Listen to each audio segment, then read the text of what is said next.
Chapter 1291. Can't you see? Previously, I didn't use my full strength at all. Qin Feiyang said indifferently. His blood-red hair danced in the wind, and the shocking battle intent shook the heavens, as if the god of war had descended. The 100 Zhuge Mingyang were stunned, and immediately roared like crazy. Why? Why did you do this? He actually didn't use his full strength. This was simply humiliating him. Because I was looking for the weakness of the 3,000 incarnations. After all, this divine art is not ordinary magical. It has aroused my curiosity. Of course, the most important thing is that I have to preserve my strength. Because there is a person here who doesn't want me to return to the imperial capital, so I have to save some energy to deal with him. I thought that I could end the battle by taking you down, but I didn't expect you to have mastered a forbidden technique. There's no other way. I can only use my full strength. Qin Feiyang laughed. And the person he was talking about was naturally the imperial tutor. 100 Zhuge Mingyang laughed, but his face was full of self-mockery. It turned out that all along, it was just a comedy directed and acted by him. The other party didn't take him seriously at all. Suddenly, they were like a group of furious lions, roaring. Do you think that this can destroy my confidence? No, you will only arouse my fighting spirit and killing intent. Boom! 100 azure dragons rose from behind them. These were their fighting souls. Innate divine ability, destroy. Following their roar, the 100 azure dragon fighting souls scattered in the air, turning into an invisible force that rolled in all directions. The moment he was enveloped by that force, Qin Feiyang's cultivation immediately dropped by a small realm. In other words, from a 1-star fighting emperor, he directly fell to a 9-star fighting saint. I know this innate divine ability. It can weaken the opponent's cultivation by a small realm. Now, Zhuge Mingyang is still a 1-star fighting emperor, and Qin Feiyang has become a 9-star fighting saint. Facing the absolute difference in cultivation, I'm afraid that Qin Feiyang will not be able to compete with Zhuge Mingyang. People muttered. Something's wrong. Although his cultivation has dropped by a small realm, Qin Feiyang's expression hasn't changed at all. Someone else said. That's true. Could it be that he has some other tricks up his sleeve? Although there's only a difference of 1 stage between a 1-star battle emperor and a 9-star battle saint, the battle strength they can unleash is as different as heaven and earth.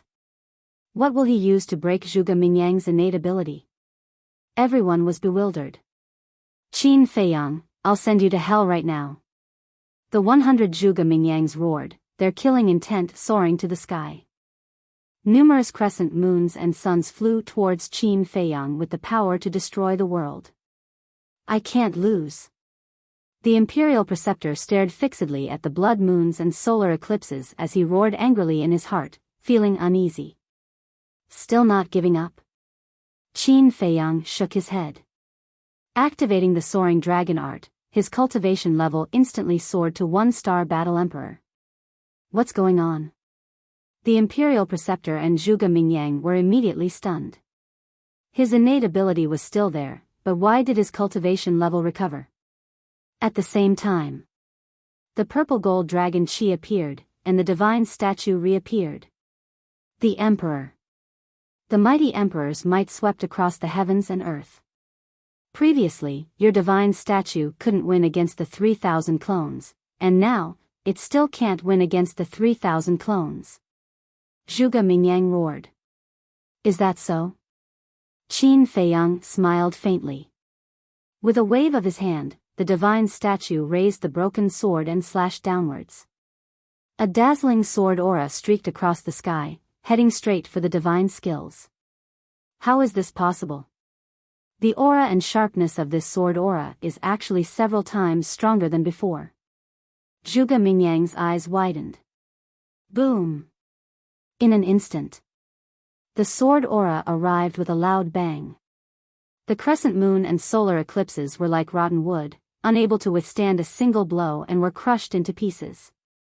100 Zhuge Mingyangs were dumbfounded.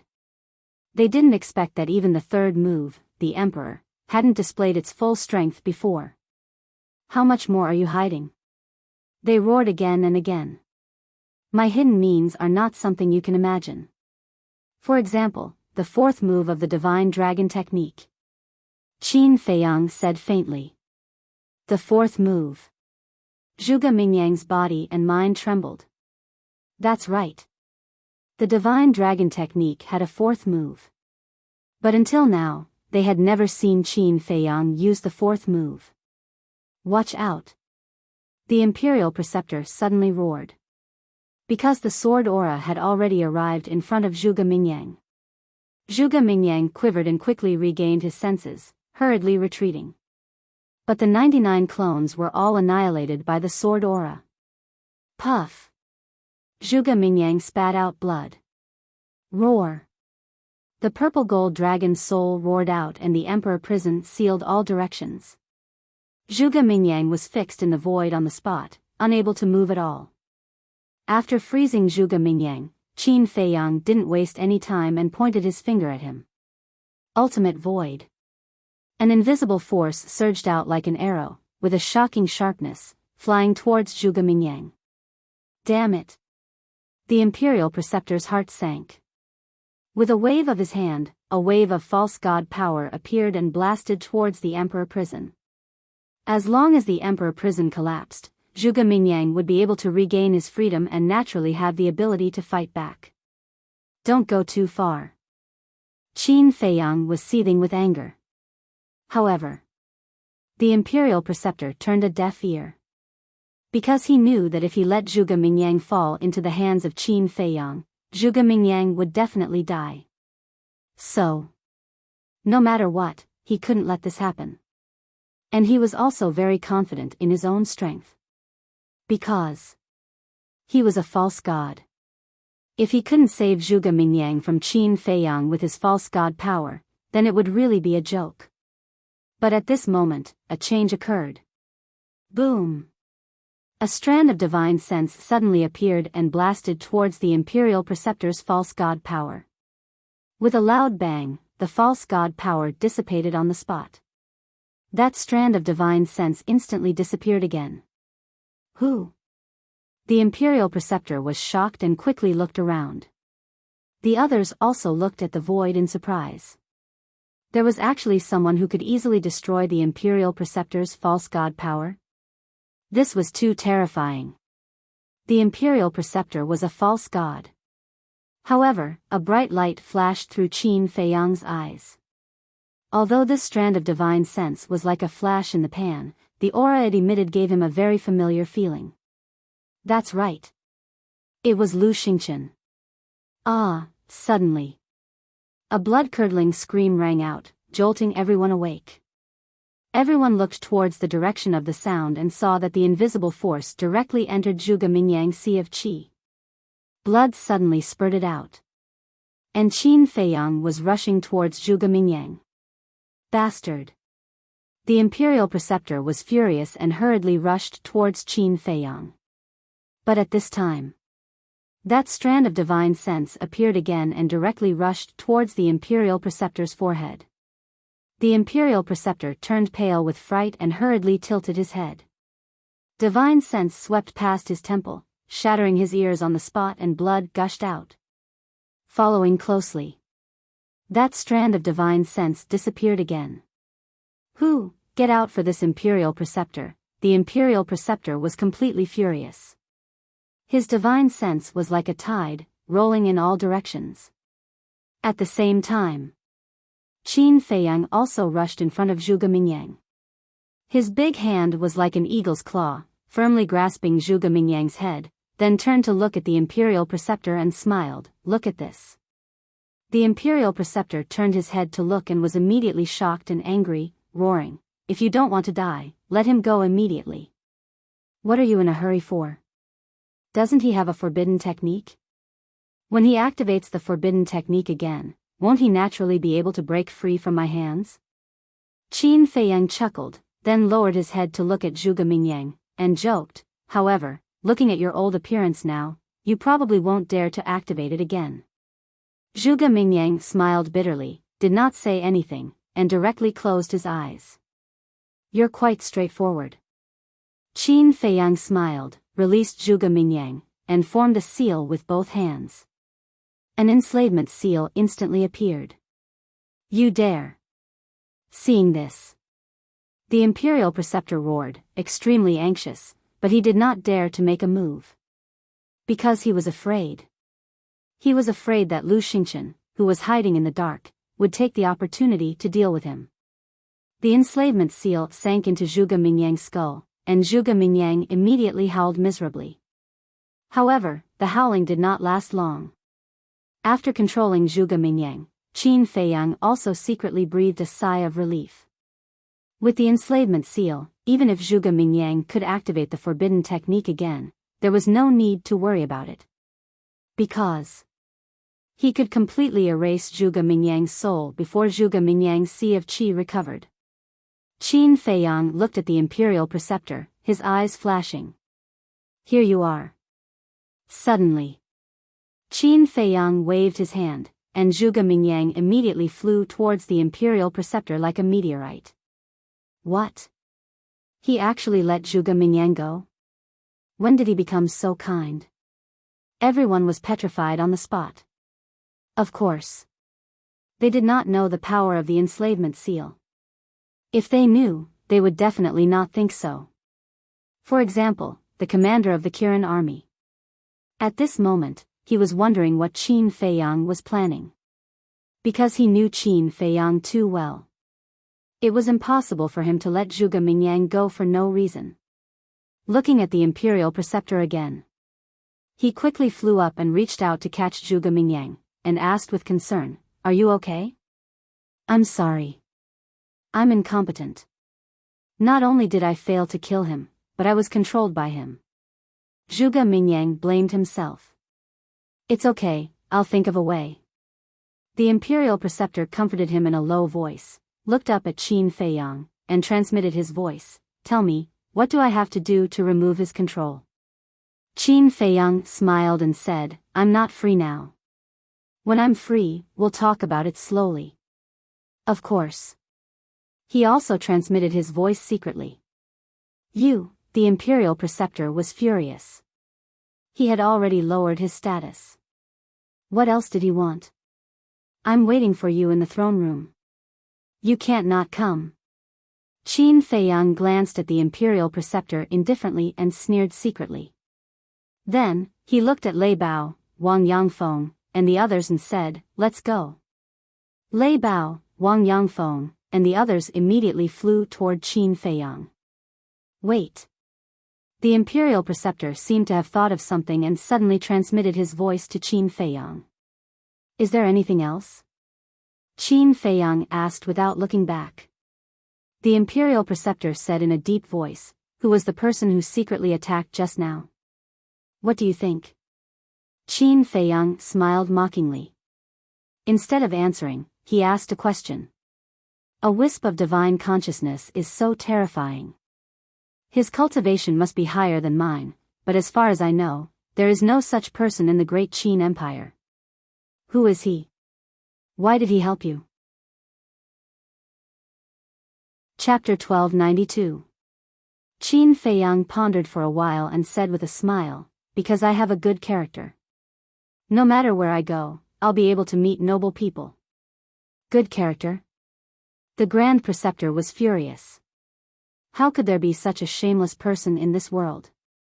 "Remember, I'll be waiting for you in the throne room." Qin Feiyang chuckled and left with Lei Bao, Wang Yangfeng, and the others. The Grand Preceptor and Zhuge Mingyang were too embarrassed to stay any longer. They opened a portal and left. The Kirin army commander also opened a portal and led a group of deputy commanders to the throne room. Zhuge Mingyang was completely defeated. Yeah, although Qin Feiyang didn't force him to kneel this time, he must be devastated after being defeated by Qin Feiyang twice in a row. I guess it'll be hard for him to walk out of Qin Feiyang's shadow in the future. Everyone sighed. Qin Feiyang was simply a monster. Wait. Didn't he say he's going to the throne room? Someone asked in surprise. Yeah. I think he said he's going to the throne room. He hasn't caused enough trouble here. He wants to go to the imperial palace? With his character, it's normal for him to cause trouble. Isn't that so? I heard that he's destroyed the throne room twice. I wonder what he's going to do this time. Twice. This guy is really lawless.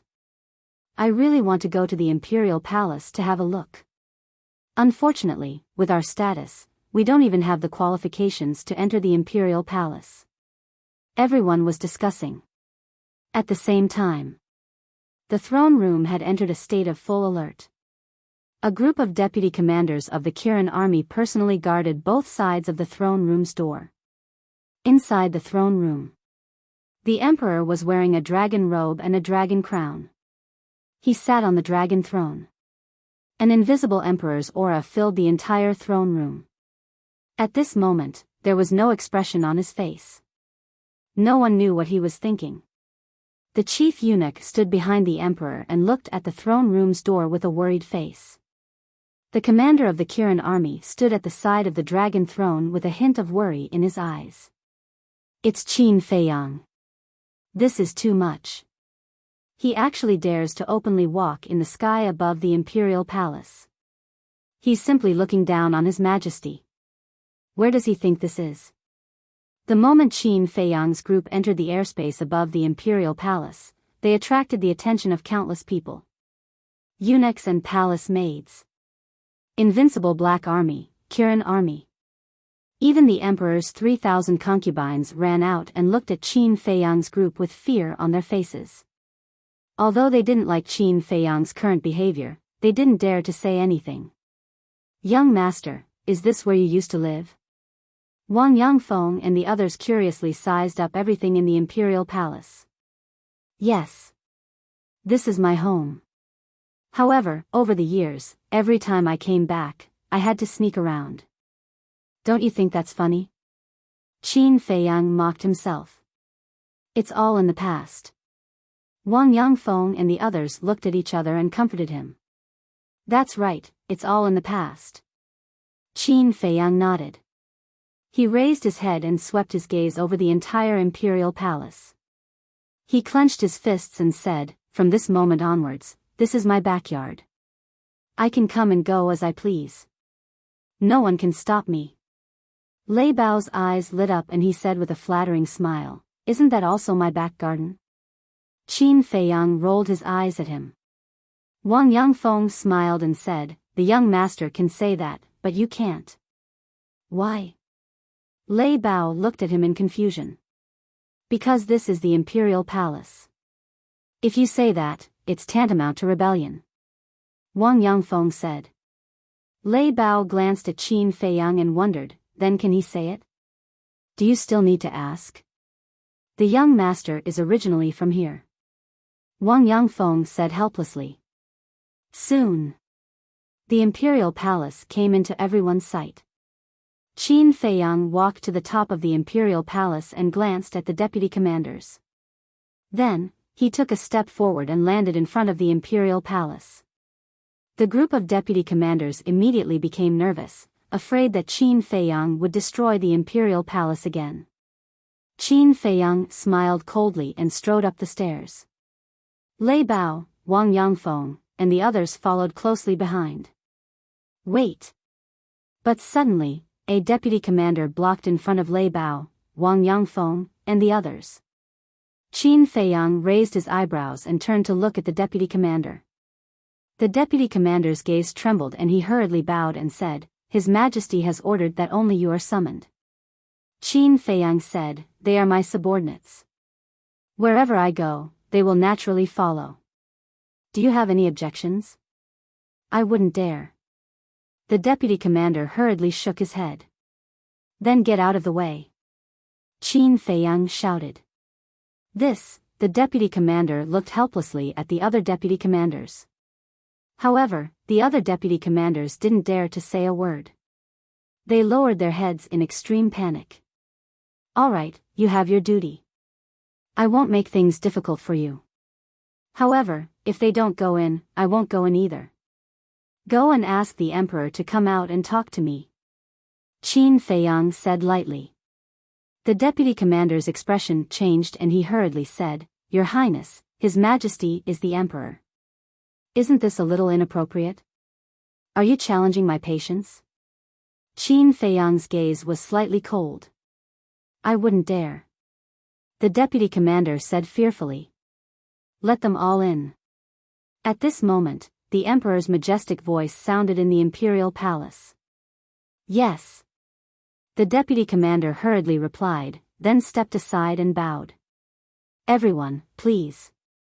When Qin Feiyang and the others entered the imperial palace, the deputy commander heaved a sigh of relief. His entire body was drenched in sweat. How was it? The other deputy commanders looked at him and secretly asked. Very strong pressure. Standing in front of him is like standing in front of His Majesty. The deputy commander thought, his eyes full of wariness. The other deputy commanders looked at each other and couldn't help but look at the imperial palace worriedly. Even an idiot could see that Qin Feiyang had returned this time to settle scores with His Majesty. With so many experts following him, who knew what would happen? Inside the imperial palace, Qin Feiyang stood in the center of the imperial palace and looked up at the emperor. The emperor was naturally not to be outdone. He looked down at Qin Feiyang condescendingly. This is the imperial palace? Apart from being a little gorgeous, there's nothing special about it. Lei Bao looked at the imperial palace with some disdain in his eyes.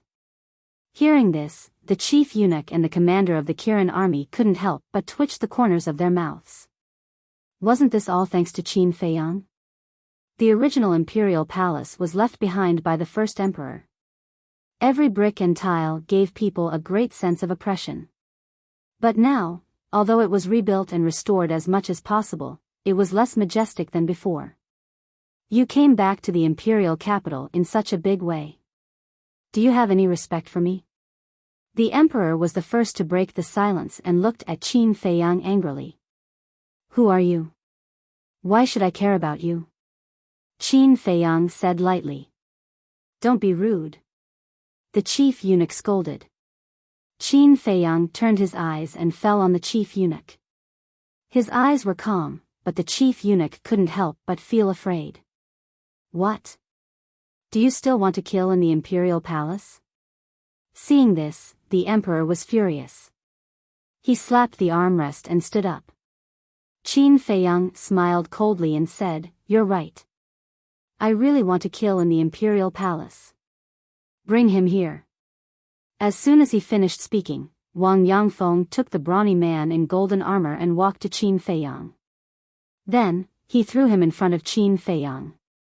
Qin Feiyang didn't kill the brawny man in golden armor. He kept him for this moment. Your Majesty, save me. The brawny man in golden armor was terrified. He quickly knelt on the ground and looked helplessly at the emperor, calling for help. The emperor looked at the brawny man in golden armor and suddenly became angry. He shouted, What did I tell you before I left? I know I was wrong. Your Majesty, please spare my life. The brawny man in golden armor trembled and hurriedly kowtowed. Bang, bang. The emperor glanced at him and then looked up at Qin Feiyang. Although he didn't do as I ordered, he didn't do anything wrong. Because you are a wanted criminal. As the commander of the invincible Black Army, it is reasonable for him to arrest you. It is reasonable, Qin Feiyang murmured. His eyes suddenly surged with killing intent. He waved his hand and a red sword chi swept out with amazing killing intent. Ah, the brawny man in golden armor screamed and his head fell to the ground.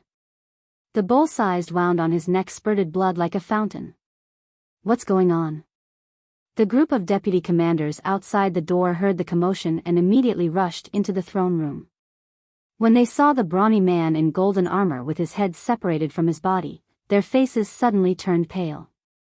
The chief eunuch and the commander of the Kirin army were also shocked. They didn't expect that Qin Feiyang would really kill someone in the throne room. Qin Feiyang looked up at the emperor and said indifferently, He wanted to kill me. Is it reasonable for me to kill him now? Bastard. The emperor was about to explode. His face was ashen. Qin Feiyang said, "Stop talking nonsense. Immediately announce to the world that my arrest warrant is withdrawn." Withdraw the arrest warrant? The emperor smiled coldly and returned to his seat. He said, "Don't you know that a monarch's words are not a joke?" "I don't know. I only know that if you don't withdraw the arrest warrant, I'm afraid you won't be able to walk out of this throne room today." Qin Feiyang crossed his arms in front of his chest and sneered. "What?" Everyone's expression changed drastically. The commander of the Kirin army quickly stood in front of the emperor and looked at Qin Feiyang. He said, "Don't mess around." The group of deputy commanders also rushed to the side of the commander of the Kirin army and looked at Qin Feiyang as if they were facing a great enemy. But at the same time, Lei Bao, Wang Yangfeng, and the others also stepped forward and stood on Qin Feiyang's left and right. The atmosphere in the hall suddenly became dignified. The two sides confronted each other with swords drawn and bows bent. The chief eunuch saw that the situation was not good and quickly stood up. He said, "Qin Feiyang, do you know how treacherous your words are?" "Treacherous? Back then, I destroyed my own bloodline power in the White Heaven Palace. Who in the Imperial Palace didn't see it? I have long severed the father and son relationship with him. In my eyes now, he is just my enemy." Qin Feiyang said expressionlessly. The chief eunuch sighed. "That may be the case, but your life was given to you by His Majesty." Qin Feiyang clenched his hands and said word by word, "My life was given to me by Mother." What else did the chief eunuch want to say? The emperor shouted, "I didn't ask you to speak." "What are you talking about?" "Back down. Your Majesty." The chief eunuch was very anxious. "Back down." The emperor shouted. Chapter 1293. The emperor looked at the commander of the Kirin army and the others and said, "You can leave now." "Yes, Your Majesty." The commander of the Kirin army and the others responded respectfully and retreated to the side, but they were always vigilant. At this time, the emperor looked at Qin Feiyang and said expressionlessly, "Do you dare to touch me?" Qin Feiyang took a step forward and the Chang Shui appeared and placed it on the emperor's neck. The sharp blade cut through the emperor's skin, causing blood to flow out. "Qin Feiyang, don't be rash." The commander of the Kirin army shouted anxiously. The emperor didn't expect that Qin Feiyang would dare to attack him. "Do you really think I don't dare?" Qin Feiyang looked down at the emperor coldly, his eyes flashing with killing intent. "Then do it," the emperor said. Qin Feiyang sneered and said, "Are you looking for death?" The emperor was silent. "Not talking? Then let me guess, why are you looking for death? Do you feel guilty because you have done too many evil things?" Qin Feiyang sneered. "Enough." The commander of the Kirin army shouted angrily, "Qin Feiyang, the imperial palace is not as simple as you think. If you dare to hurt His Majesty, I can guarantee that you will not leave here alive." "Really?" Qin Feiyang sneered and turned to the commander of the Kirin army and asked, "Are you talking about the fake gods hiding in the back mountain?" "Yes. Any one of them will be enough to crush you into pieces," the commander of the Kirin army said in a deep voice. "Unfortunately, their time is up." Qin Feiyang shook his head and said, "Although their time is up, they don't mind sacrificing their lives if someone threatens the lifeline of the great Qin Empire," the commander of the Kirin army said. Qin Feiyang said, "If you're so great, why don't you get rid of that old bastard, the imperial advisor? What did the imperial tutor do wrong? Why do you want to get rid of him?" the commander of the Kirin army asked. Qin Feiyang shook his head, his face full of sarcasm. "Qin Feiyang, don't talk nonsense behind my back and slander me." At this moment, the imperial preceptor rushed into the throne room and looked at Qin Feiyang gloomily. "Release His Majesty now." "Let him go?" Qin Feiyang was stunned. He turned to look at the state preceptor and asked, "That's not right. Logically speaking, you should be happy to see me holding a knife to his neck. Why are you concerned about him instead? I don't know what you're talking about. In short, release His Majesty immediately. Otherwise, don't blame me for being impolite." The imperial preceptor's pupils constricted as he shouted angrily. "Huh!" Qin Feiyang burst out laughing in public, his eyes full of mockery. The imperial preceptor's face became more and more ugly. Qin Feiyang shook his head and lowered his head to look at the emperor. He grinned and said, "Don't worry, I won't kill you right now. It's not because I can't do it, it's because I want you to see how foolish and laughable your actions have been all these years." After that, he put away Chang Shui, turned to the center of the hall, and looked at the chief eunuch. "Bring me an armchair." The throne room was the place where the emperors presided over the state affairs, so there were no other chairs except the dragon chair, and no other chairs were allowed. Because there was only one person who was qualified to sit here, and that was the emperor. Even the imperial preceptor did not have such honor and treatment. So, hearing Qin Feiyang's words, the chief eunuch was in a dilemma and looked at the emperor and the imperial preceptor for help. The emperor was silent. The imperial preceptor looked at the emperor and said patiently, "Bring him one." "Yes." The head eunuch responded. He then took out an armchair from his chinquan bag and respectfully presented it in front of Qin Feiyang. He even used his sleeve to wipe it to see if there was any dust on it. Qin Feiyang sat on it, supported his head with his right hand, and tapped the armrest with his left hand rhythmically. He said lightly, "Hurry up and give the decree. Don't waste everyone's time. Presumptuous, too presumptuous."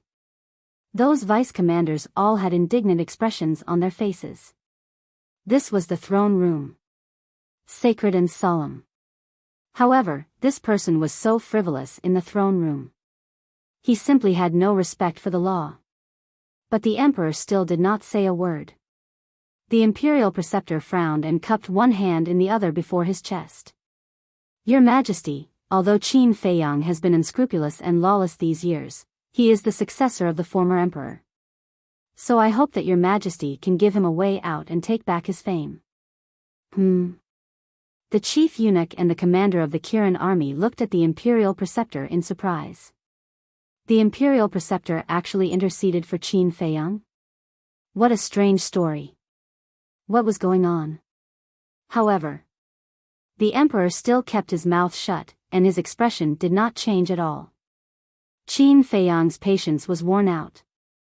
"Don't think that I can't stay in Imperial City if you don't take back the arrest warrant. I'm telling you, I'm going to Bright Heaven Palace now. If you have the ability, come and drive me away." Qin Feiyang smiled coldly, got up, and led Lei Bao, Wang Yangfeng, and the others outside. Bright Heaven Palace. The emperor's eyes trembled, and he shouted, "Stop." Qin Feiyang raised the corner of his mouth, pretended not to hear, and walked out of the throne room. Then, he turned his head and looked at the throne room. What's wrong? Lei Bao, Wang Yangfeng, and the others looked at him suspiciously. At the same time, the commander of the Kirin army and the others also looked at Qin Feiyang. Seeing Qin Feiyang's eyes, an uneasy premonition arose in their hearts. There's really no need for this place to exist. Qin Feiyang waved his hand, and Red Sword Qi emerged, rushing towards the throne room like a tide. "No!" The commander of the Kirin army roared, and hurriedly rushed out, rushing towards the Red Sword Qi. But it was too late. With a loud bang, the throne room was shattered on the spot, and dust covered the sky. After that, Qin Feiyang opened the teleportation gate and left without looking back. "It's destroyed again." The commander of the Kirin army glanced at Qin Feiyang, looked back at the ruins in front of him, and muttered to himself, his eyes full of helplessness. The current Qin Feiyang had grown up. Without a false god, no one could subdue him. "Your Majesty." Suddenly, thinking that the emperor was still inside, he hurriedly waved his hand, and a gust of wind suddenly blew, dispersing the dust. The Grand Master condensed a divine power boundary, which enveloped the Emperor, the chief eunuch, and the deputy commanders, and isolated them from the dust outside. The Emperor was still sitting on the dragon throne, but his face was extremely gloomy. His body was trembling, and his hands were tightly clenched together. "Your Majesty, please calm down." The commander of the Kirin army hurriedly flew over and knelt on the ground. A deputy commander bowed and said, "Your Majesty, Qin Feiyang has repeatedly destroyed the throne room, and he deserves to be punished. Your Majesty, please immediately issue a decree, and order the Grand Master to personally lead people to arrest him." The Grand Master immediately raised his eyebrows and looked at the deputy commander with a touch of hostility in his old eyes. Zhuge Shenfeng was in Qin Feiyang's hands, and Zhuge Mingyang was also under Qin Feiyang's control. How dare he instigate the Emperor to arrest Qin Feiyang? Wasn't this deliberately causing trouble for him? The Emperor raised his head and looked at the Grand Master. The Grand Master's eyes trembled, and he cupped his hands and said, "Your Majesty, if you really issue a decree, I dare not disobey, but I think it's not the right time to attack Qin Feiyang. This is the third time, and it's not the right time to attack him. Do you want to wait until he destroys the entire imperial palace?" The deputy commander was so angry that he forgot that the person standing in front of him was the Grand Master of the imperial court. The Grand Master's eyes flashed with murderous intent, and he shouted, "Shut up, do you have the right to speak here?" His voice was like thunder, and it passed into the deputy commander's ears. The deputy commander quivered, and a trace of panic crept up in his eyes. Only now did he realize that he was talking to the Grand Master. "If you dare to say one more word, don't blame me for being impolite." The imperial preceptor groaned coldly. Then, he looked at the Emperor and said, "Your Majesty, Qin Feiyang brought people and ferocious beasts. I'm sure you can see that they're all 9-star battle emperors." The Emperor nodded.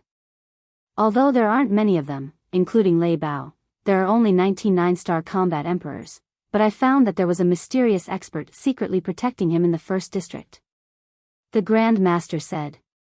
The Emperor frowned. The chief eunuch asked, "Grand Master, may I ask who the mysterious expert is?" "I don't know. But I'm sure that this person's strength is stronger than mine," the Grand Master said in a deep voice, and his face was full of seriousness. "What?" The chief eunuch's face suddenly changed. The Emperor also stood up, and his face was full of disbelief. The Grand Master said, "I don't dare to say that." At that time, the commander and deputy commanders of the Kirin army also saw it with their own eyes, but this person never appeared, so no one knows who he is, and no one knows what he looks like. The Emperor looked at the commanders of the Kirin army and the others. The commanders of the Kirin army nodded. The Emperor's eyes darkened slightly, and he said, "So, this mysterious expert is his biggest reliance?" "That's right. So, I suggest that we first stabilize Qin Feiyang, and then make a long-term plan after we find out the identity of this mysterious expert," the Grand Master said. "I didn't expect it, I really didn't expect it. In just a few decades, this little bastard has not only cultivated so many 9-star combat emperors, but also found such a terrifying backer. I really regret not killing him when I crippled his cultivation," the Emperor said sternly. "Things have already developed to this point. It's useless for your Majesty to regret. Let's first issue a decree to remove the arrest warrant. Also, let's hurry to the Bright Sky Palace. Maybe Qin Feiyang will harm the little prince." The Grand Master sighed. In fact, his heart was bleeding. Because Wang Yangfeng and the others were cultivated by him, but now, they had become a sharp blade in Qin Feiyang's hand. "Fine." The Emperor sighed helplessly, looked at the chief eunuch, and ordered, "Immediately go and announce to the world that I am benevolent and have forgiven Qin Feiyang for his past mistakes." "Yes, Your Majesty." The chief eunuch bowed and replied. "Commander of the Kirin army, take some people to rebuild the throne room." After saying that, the Emperor opened the portal and went to the Bright Sky Palace. After the Grand Master watched the Emperor leave, he turned his head and looked at the deputy commander who had just contradicted him. The deputy commander's face turned pale, and he knelt on the ground, trembling. Seeing that the situation was not good, the commander of the Kirin army hurriedly went up and cupped his hands with a smile. Lord Grand Master, he was too angry with Qin Feiyang just now. It was an unintentional mistake. I hope your Majesty can forgive him. Chapter 1294. It wasn't until the teleportation gate dissipated that the vice commander's heart finally relaxed. He turned to the commander of the Kirin army and said gratefully, "Thank you for pleading for me, Commander." The commander of the Kirin army said, "Get up." "Yes." The vice commander nodded and stood up slowly, only to find that his legs had lost their strength. "You're paralyzed by this? How dare you offend him?" The commander of the Kirin army shook his head helplessly and pulled the vice commander up. "I didn't mean it." The vice commander felt wronged. The other vice commanders also surrounded him and looked at him with schadenfreude. The vice commander smiled bitterly and then frowned. "Commander, don't you think it's strange, ahem?" But without waiting for that deputy commander to finish speaking, the commander of the Qilin army gave a dry cough and turned his head to look at the head eunuch. He smiled and said, "Head eunuch, didn't His Majesty ask you to announce to the world? Why are you still standing here? Are you going to help us rebuild the throne room?" I'm going. The chief eunuch smiled embarrassedly, opened the portal, and left. Seeing the portal disappear, the commander of the Kirin army withdrew his gaze and looked at the vice commander. "Now tell me. You see, the grudge between the imperial advisor and Qin Feiyang is not known to others, but we know it very well. They will not stop until one of them is dead. But why did the imperial advisor protect Qin Feiyang in front of His Majesty? Is it really because of that mysterious powerhouse? If so, how do you explain the imperial advisor's hesitation in front of Qin Feiyang in the first district? You know, that mysterious powerhouse hadn't appeared at that time." The vice commander said. "To be honest, the imperial advisor's behavior today is really strange. It's not his style at all." The other vice commanders nodded as well. The commander of the Kirin army said, "Actually, I also want to ask this question, but I can't figure it out." One of the vice commanders suddenly said, "Could it be that Qin Feiyang has something on the imperial advisor?" "Don't say it. That's possible. Otherwise, why would he suddenly change?" The group of vice commanders began to discuss this all at once. "Blackmail," the commander of the Kirin army muttered to himself. Actually, that was what he thought as well. But he just couldn't figure out what kind of evidence could make the state preceptor so cautious.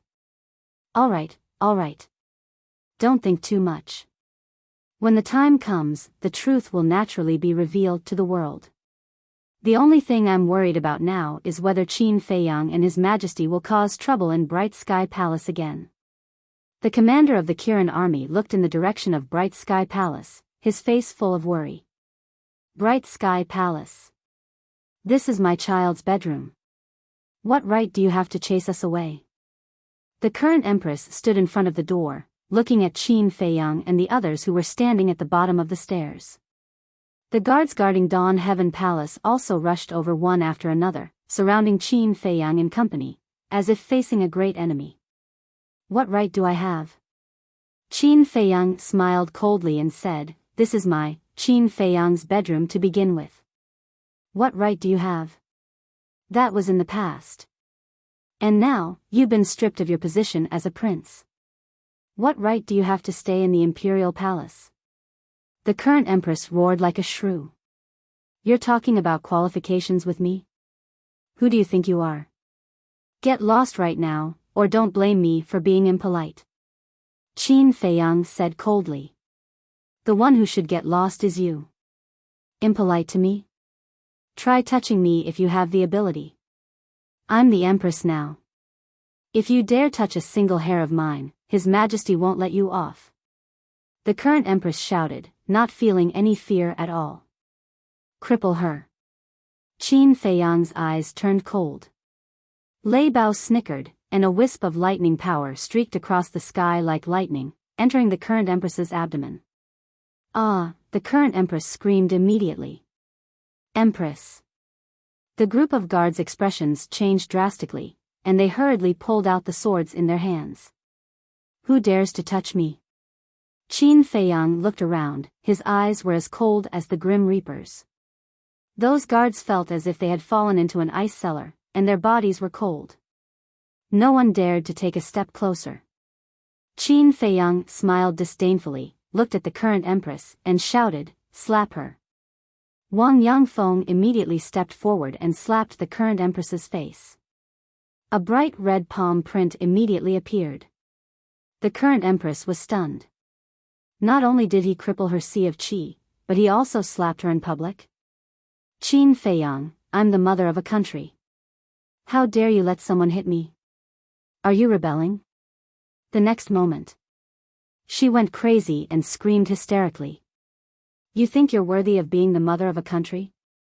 Qin Feiyang's eyes were full of contempt, and he shouted, one is not enough. Continue until she can't scream. Wang Yangfeng's left hand shot out and grabbed the current empress's arm to prevent her from struggling. Then she raised her right hand and slapped the current empress's face one after another. For a moment, blood splattered everywhere. Screams resounded through the sky. Your Highness, I beg you, please have mercy. The Empress's body is priceless. You can't continue to hit her. Those guards put down their weapons and knelt on the ground to beg for mercy. But Qin Feiyang turned a deaf ear. Swoosh! At this moment, the Emperor came. Seeing this scene, he was furious. Unfilial son, how long are you going to fool around? Release her immediately and apologize to her. At the same time, the Emperor swooped down like lightning and slapped Wang Yangfeng. Do you think I don't exist? Lei Bao chuckled. Like a ghost, he instantly appeared in front of Wang Yangfeng and attacked with his claw. Bang! The Emperor was pushed back on the spot. Lei Bao also took a few steps back, but there was no trace of injury. He stood beside Wang Yangfeng and looked at the Emperor with a smile. Before Boss Qin gives the order, no one can take a step forward. Your Majesty, save me. The current Empress cried for help in despair. You can still shout. Continue. Qin Feiyang said. Smack. Wang Yangfeng raised her hand and slapped down mercilessly. The current Empress's face was bleeding and flesh and blood splattered everywhere. Preposterous, preposterous. Do you still have the law in your eyes? The Emperor was furious. Sorry? What is the law? Lei Bao asked curiously. Pfft. The Emperor spat out a mouthful of blood. He clutched his chest and clenched his 5 fingers tightly. Ouch! You spat out blood just like that? You're too weak. It's my fault, however, I really don't know the law you're talking about. I only know that Boss Qin's words are the law. Lei Bao laughed sinisterly. The Emperor suddenly turned his head and stared at Qin Feiyang. Qin Feiyang turned a blind eye. Why did you hit my mother? Let go of my mother. At this time, the little prince ran out of the hall. The Emperor's face changed and hurriedly shouted, Tian, don't come out. Qin Feiyang's eyes flashed slightly and sneered.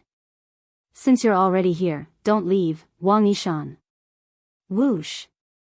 Wang Yishan immediately flew out, grabbed the little prince, and returned to Qin Feiyang's side. Qin Feiyang, he's your biological brother, what are you trying to do? The Emperor roared. Biological brother, Qin Feiyang muttered to himself and looked down at the little prince. Suddenly, a wisp of battle chi flew out of his palm and went straight to the little prince's glabella. No, please, let him go, he's just a child, the Emperor was desperate.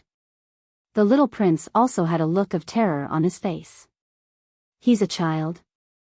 Then when you used the evil spirit pill to destroy my cultivation and expel me from the capital, I was not a child? Qin Feiyang's entire body also emitted an astonishing amount of hostility. The wisp of battle chi stopped in front of the little prince's glabella, but the sharp edge tore the skin between the little prince's glabella, and drops of blood kept dripping.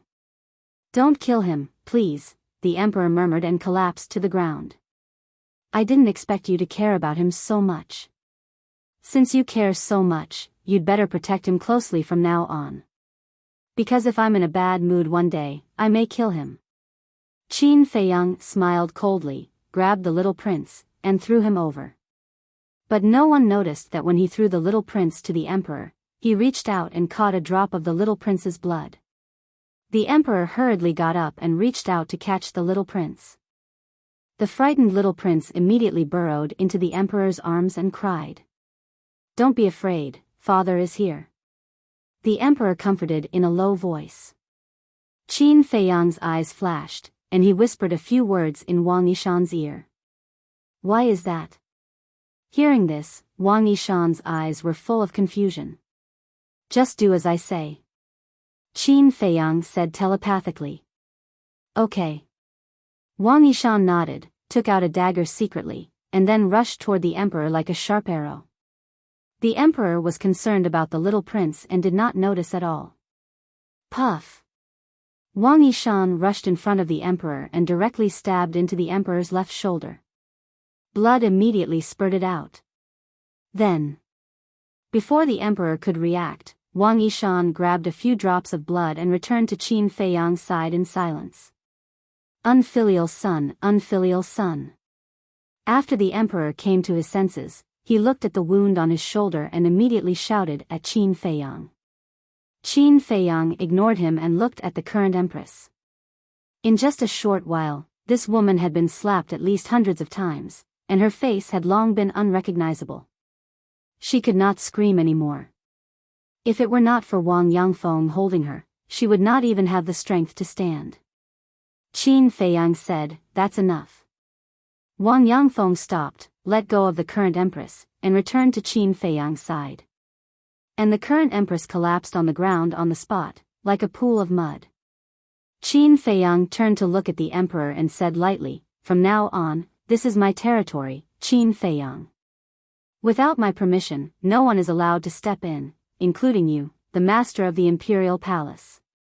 Take her and get out." The emperor glanced at Qin Feiyang coldly, picked up the little prince, looked at the group of guards, and shouted, "What are you waiting for?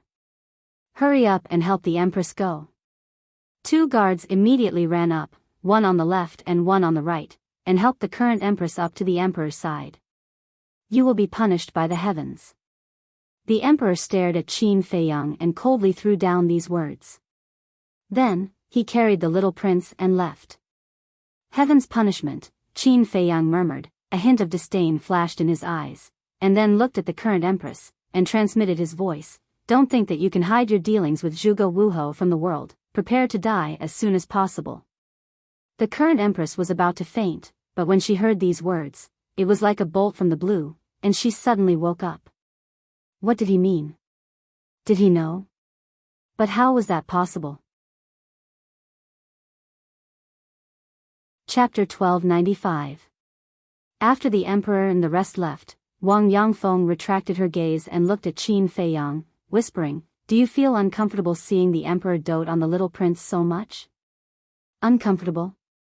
Qin Feiyang smiled coldly and strode into the palace. Wang Yangfeng and the rest looked at each other and quickly followed. The decorations in the hall were extremely luxurious, with all kinds of agate, jade, and precious stones.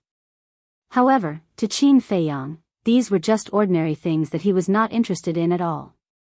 He stood in the middle of the hall and scanned the surroundings. Suddenly, he turned to Wang Yangfeng and said, "Go and find a bowl of water immediately." "What do you need water for?" Wang Yangfeng was puzzled. Qin Feiyang said, "You'll know later." "All right, I'll go now." Wang Yangfeng nodded and turned to walk out of the palace quickly. "I'll go for a stroll too." Lei Bao chuckled and turned into a bolt of lightning, disappearing from everyone's sight. Wang Yishan said, "It won't go and cause trouble, right?" "It doesn't matter." Qin Feiyang said indifferently and walked to a chair, sitting down and lowering his head to ponder. In a short while, Wang Yangfeng returned with a bowl of water and brought it to Qin Feiyang. Don't move it, Qin Feiyang said.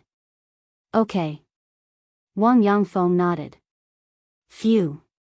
Qin Feiyang looked at the water in the bowl and took a deep breath. Then, he raised his arm and opened his palm. A drop of blood appeared in front of everyone. Seeing that drop of blood, everyone couldn't help but be stunned. Dong! Qin Feiyang flipped his hand and the blood fell into the bowl. Then, he looked at Wang Yishan and said, "Put the blood in your hand in too." Okay. Wang Yishan came back to his senses and ran to Qin Feiyang. Then, he waved his hand and the blood in his hand dripped into the bowl. Whose blood is this? Wang Yangfeng was surprised. The Emperor and the little prince. Qin Feiyang said. The Emperor? The little prince? Everyone was slightly stunned. I understand. Wang Yishan suddenly showed a look of understanding and said, so young master is dripping blood to identify relatives. Yes. Qin Feiyang nodded. Now, the first thing he had to figure out was whether this little prince was really the emperor's flesh and blood. Therefore, he came up with the idea of a blood test. If the little prince was really the flesh and blood of the emperor, then their blood could be mixed in the water. If it wasn't, it wouldn't have fused. Inside the palace. At this moment, there was a deathly silence. Qin Feiyang nervously looked at the 2 drops of blood in the bowl.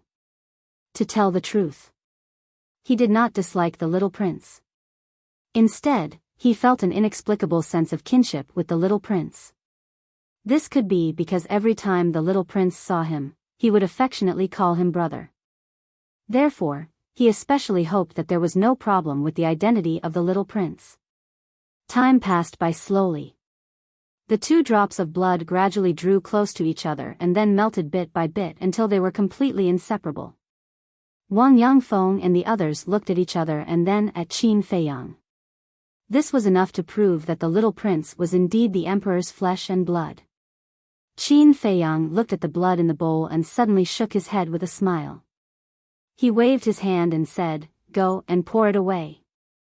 Wang Yangfeng nodded and turned to leave. Wang Yishan asked, "Young master, how do you plan to deal with the little prince now?" Qin Feiyang held his forehead and pondered for a while. Murderous intent flashed in his eyes and he said, "Try not to hurt the little prince in the future, but now the empress must die." Everyone looked at each other. What? Qin Feiyang looked at everyone in confusion. Wang Yishan said, "Young master, although the empress is indecent, she is the little prince's birth mother after all. If you kill her, the little prince may hate you in the future.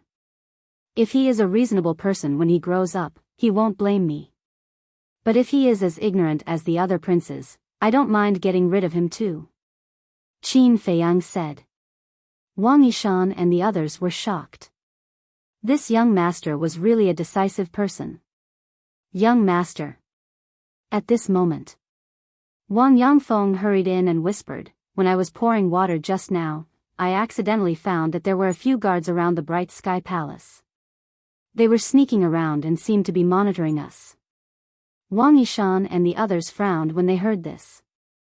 Qin Feiyang was not surprised at all. He smiled faintly and said, "This is normal. After all, you are all 9-star combat emperors and are top experts in the entire Great Qin Empire. Of course, there will be people worried that we will mess around in the palace. Then should we get rid of them?" Wang Yangfeng's eyes flashed with murderous intent as he made a throat-slitting gesture. "No need. Let them monitor us. I don't plan to live here anyway." Qin Feiyang waved his hand. Everyone was stunned. Wang Yangfeng was puzzled. "If you don't plan to live here, then why did you snatch the Bright Sky Palace? This is the place where my mother and I used to live. All my beautiful memories are here. In the past, because I didn't have the ability, I let that woman occupy the Bright Sky Palace. And now, with all of you by my side to help me, I naturally won't allow anyone else to live here. Qin Feiyang smiled. Wang Yangfeng and the others also had a smile on their faces. From these words, it could be seen that the young master trusted them completely. Wan Yishan asked, "Then what is the young master's next plan?" Qin Feiyang lowered his head and pondered for a while. He suddenly waved his hand and Fatso appeared out of thin air. "What are you doing?" "Fat Lord is trying to break through to the 6-star Battle Saint realm," Fatso said unhappily. "Trying to break through to the 6-star Battle Saint realm?" Qin Feiyang was stunned and frowned. "Aren't you building the herb field?" "Yes. But not long ago, I suddenly felt that I was about to break through, so I prepared to break through in the village," Fatso said.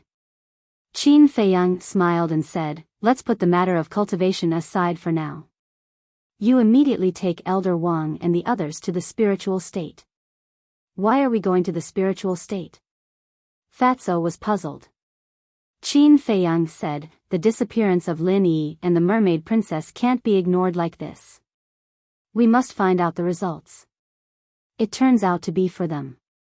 Fatso suddenly realized and frowned, but Uncle Yen also said that there are no clues about their disappearance. "How do we investigate?" Qin Feiyang said, "There must be something that we missed. You go and check carefully." "Boss, can you let someone else do it? Look at you now. You are already a 1-star battle emperor, and Fat Lord is still a 5-star battle saint. If this continues, Fat Lord will have no value at all." Fatso complained again and again. Qin Feiyang said helplessly, "Is there anyone who knows the situation of the spiritual state better than you?" "Yes. Brother Wolf, Lu Hong, Pangolin. They are all the first to follow you. They know everything that I know," Fatso said. "Okay. There is still a long way to go. There is plenty of time for cultivation. I'm letting you go now because I trust your brain," Qin Feiyang said. Fatso smiled and said, "So, boss also thinks that Fat Lord is smarter than Brother Wolf and the others?" And Qin Feiyang nodded. He had never denied this point. Although Fatty could be a little annoying at times, he was never careless when it came to serious matters. He was definitely a person worth entrusting. Fatso smiled proudly and said, "Since boss said so, then Fat Lord will go." Qin Feiyang took out the space-time gate and handed it to Wang Yangfeng, and said, "When you go to the spiritual state, you have to listen to Fatso. Also, keep a low profile." Wang Yangfeng and the others nodded. "Go." Qin Feiyang waved his hand. "Wait." Wang Yishan hurriedly said, "The imperial palace is full of danger. Should we leave a few people to protect you?"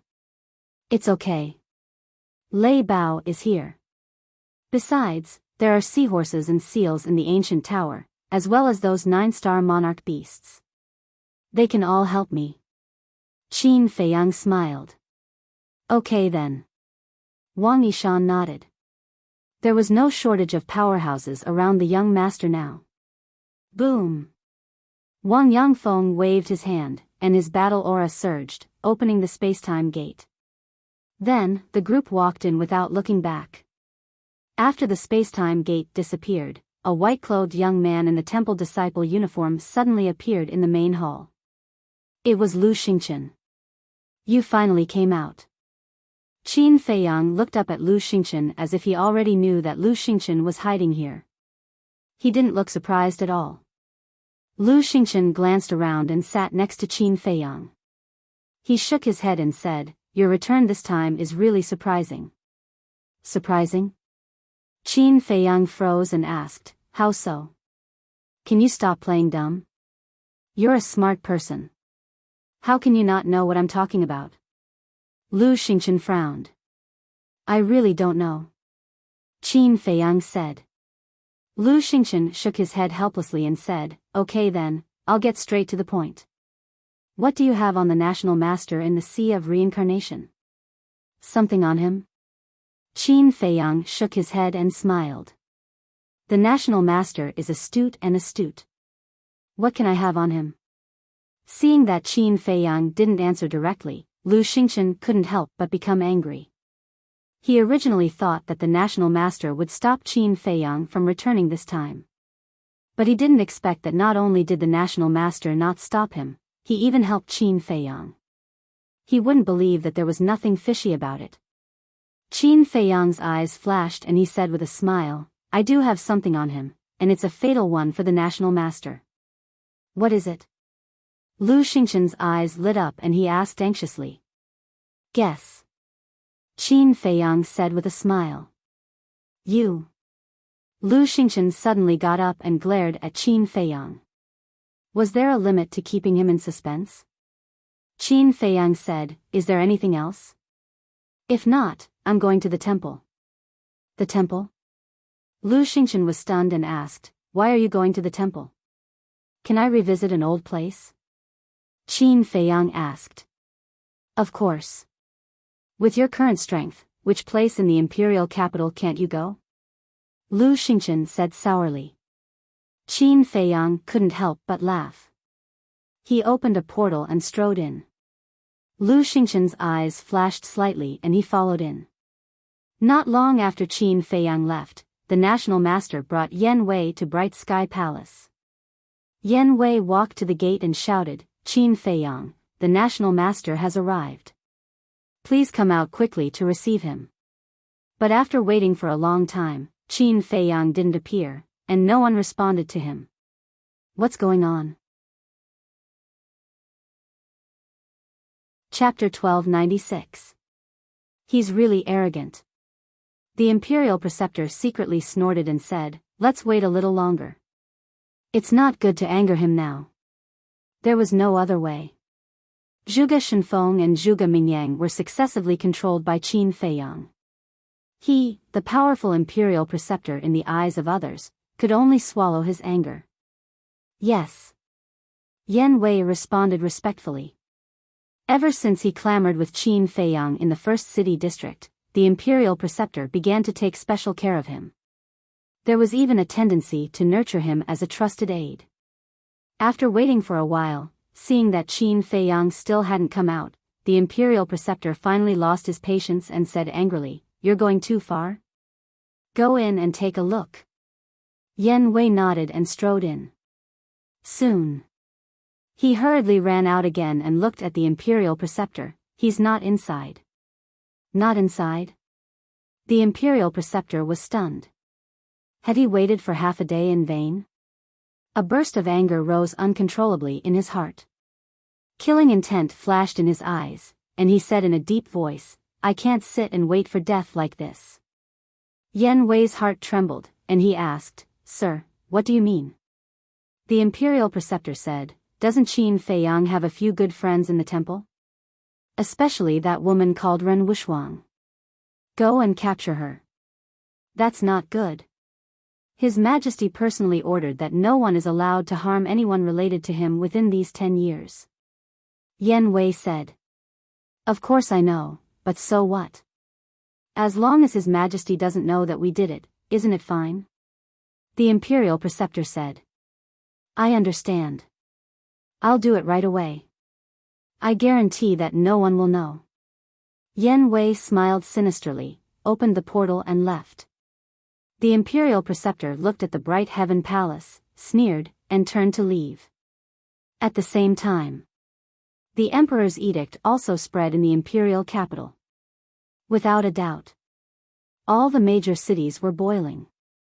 They didn't expect that the emperor would pardon Qin Feiyang. Good, good. Treasure Pavilion. Sun Dahai, who received the news, was overjoyed. Although Zhenbao Pavilion was also loyal to the emperor, as a businessman, he was most concerned about profits. Now that Qin Feiyang was pardoned, it meant that in the future, his precious treasure pavilion would no longer have to worry about not having potential pills. Furthermore, he could no longer be secretive about auctioning the potential pill. Some were happy, while others were sad. For example, those who once had a grudge with Qin Feiyang had a worried look on their faces. For example, Marquis Qianwu. Back then, Qin Feiyang had killed his son, Feng Yun, and even caused a ruckus in the Marquis's estate. So he'd always harbored hatred towards Qin Feiyang. When he heard that Qin Feiyang had returned, he had wanted to meet the emperor to seek justice for him and avenge Feng Yun. However, he didn't expect that. Before he could enter the imperial palace, the emperor's decree of pardon came down. This was tantamount to shattering his hopes. There was also Lin Dian's father, who was also a marquis. Back then, Lin Dian followed the 13th prince and plotted against Qin Feiyang at the Black Dragon Lake. In the end, he was killed by Qin Feiyang. Therefore, Lin Dian's father also bore a grudge against Qin Feiyang. But when he heard the decree of pardon, he knew that it was impossible to avenge Lin Dian. Forget about the fact that there was no hope of revenge. What made them even more worried now was that based on their previous grudges, Qin Feiyang might take the initiative to find trouble with them. If Qin Feiyang had come back alone, with the foundation and strength of a martial marquis, there would be nothing to worry about.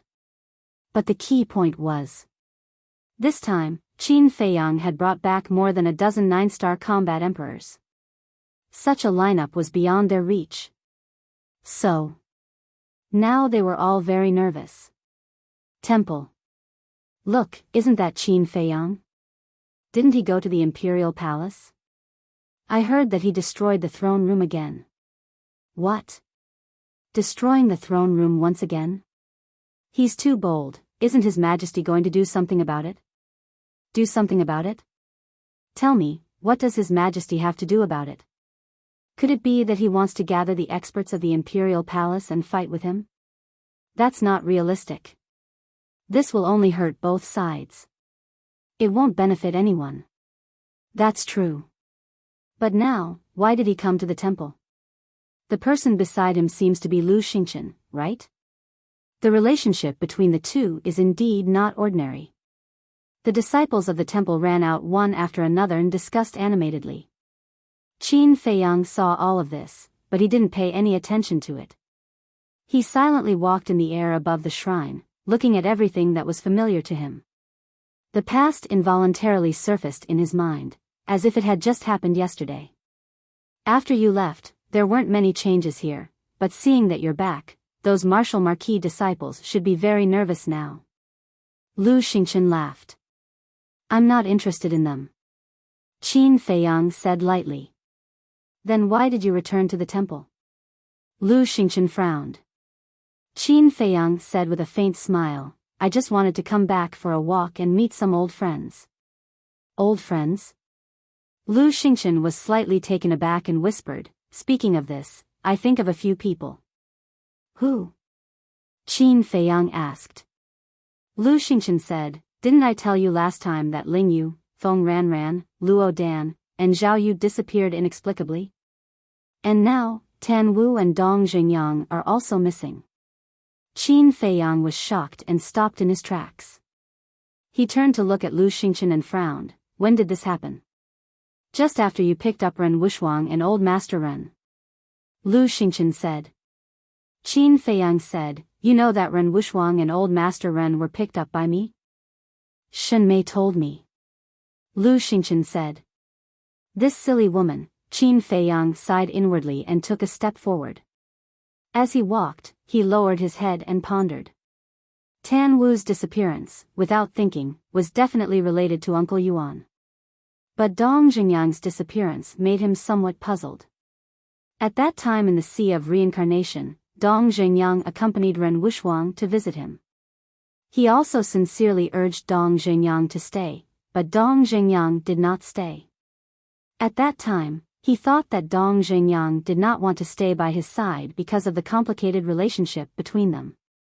But now, it seemed that this was not the case. Wait a minute. It couldn't be related to Uncle Yuan, right? He remembered that Tan Wu said in the Magic Dragon Mountain range that Uncle Yuan had been helping him cultivate a force. Could this Dong Xingyang also be the target of Uncle Yuan's training? But it shouldn't be. Uncle Yuan should be clear about the grudge between Dong Xingyang and him. Moreover, if Dong Xingyang really followed Uncle Yuan, then why didn't Dong Xingyang directly tell him? It was not like that. Dong Jingyang's disappearance had nothing to do with Uncle Yuan. Very soon, Qin Feiyang rejected the previous idea. Because Dong Jingyang knew about his relationship with Uncle Yuan. And with Dong Jingyang's character and arrogance, he would rather die than submit to Uncle Yuan. It seems that this person is also full of secrets. Qin Feiyang muttered, exhaled a long breath, and asked, then what about Feng Wuxia, Xuening, and Xuerua, that pair of sisters? They're also gone. Lu Xingchen said. Interesting, the people who entered the imperial capital together with me, except for you and me, are all gone now. Do you think this is a coincidence? Qin Feiyang asked with a smile. Who knows? Lu Xingchen shrugged. That's right, who knows? But in this case, I don't have any old friends here. There's no need to go any further, let's go back. Qin Feiyang shook his head with a smile, opened the portal, and was about to walk in. Lu Xingchen said, why are you going back so early? I'll take you to a place, I guarantee it will interest you. What place? Qin Feiyang asked curiously. The War God Temple. Lu Xingchen said. Not interested. Qin Feiyang was disinterested when he heard it. Lu Xingchen said with a smile, what about the billboard list? Are you interested? Billboard list? Qin Feiyang frowned. You were born in the imperial capital, so you should know about the billboard list of the War God Temple. Only the top 10 of the War God Temple are qualified to be on the billboard list. As for Zhuge Mingyang, he's only ranked 9th on the Wind Cloud ranking. Lu Xingchen said. What? Qin Feiyang turned to Lu Xingchen and said in surprise, with Zhuge Mingyang's strength, he's only ranked 9th? Are you sure you're not joking with me? Is there a need for me to joke with you? Since the establishment of the Great Qin Empire, how many monstrous geniuses have been born? Most of them are in the War God Temple now. It's no exaggeration to say that if it weren't for some people looking down on the billboard list, Zhuge Mingyang wouldn't even be qualified to be on the billboard list.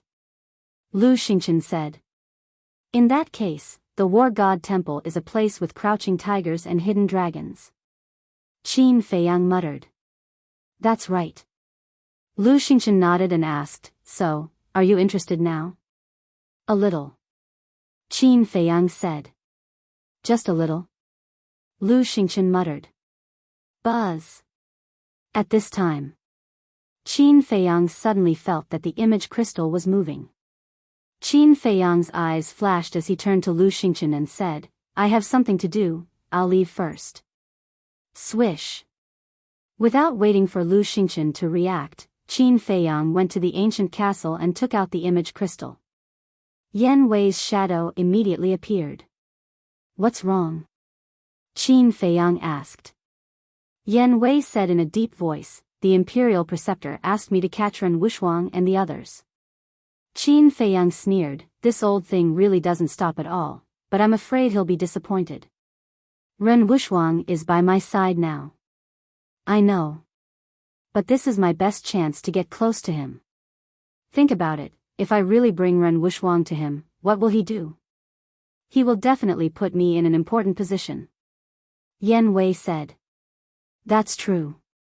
Qin Feiyang nodded, lowered his head and pondered for a while, then looked at Yan Wei and said, however, I can't let Ren Wuxuang take the risk. Then won't I have to return empty-handed? Yan Wei frowned. No. I thought of someone. Qin Feiyang said, his eyes flashing. Who? Yan Wei asked. Shen Mei. Qin Feiyang said. Her? Isn't she Ren Wuxuang's friend? Will Ren Wuxuang blame you for doing this? Yan Wei frowned. I'm doing this for Shen Mei's sake.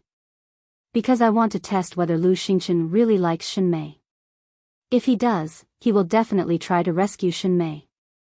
And with his ability, it's easy for him to rescue Shen Mei. Besides, don't we have you? When the time comes, we can cooperate from the inside and outside. Shen Mei's life will not be in danger. Qin Feiyang said. I see. Yan Wei suddenly understood and said with a smile, "Okay, I'll go find her right away." "Okay." Chapter 1297.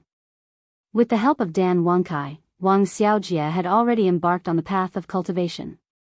In a short period of time, he had already broken through to become a 6-star martial artist. It could be seen that his talent was extraordinary. Of course, the biggest credit was still the elixirs. The body-tempering elixirs that Dan Wangkai refined basically had 4 or 5 patterns. The effect was naturally incomparable to ordinary body-tempering elixirs. At this very moment, Wang Xiaojie was sitting on the ground, reading a manual attentively. This manual recorded Dan Wangcai's understanding and experience in alchemy. One had to know. Dan Wangkai was the #1 alchemist in Qinghai. Even in the entire Forgotten Continent and the Great Qin Empire, he was a demon-level existence. It was not an exaggeration to say that in terms of alchemy attainments, Qin Feiyang was not necessarily much better than him. This was because Dan Wangkai was an alchemy maniac. He could be without extraordinary abilities or huge power, but he could not be without elixirs. Therefore, Dan Wangcai's understanding and experience was simply a huge treasure to Wang Xiaojie. He would benefit from it for the rest of his life. It could be said that Wang Xiaojie's current cultivation conditions were countless times better than Qin Feiyang's in the past. His starting point was higher than his peers. Feiyang. Suddenly, Yan Nanshan, Luo Qianxue and Lu Ji woke up from their cultivation.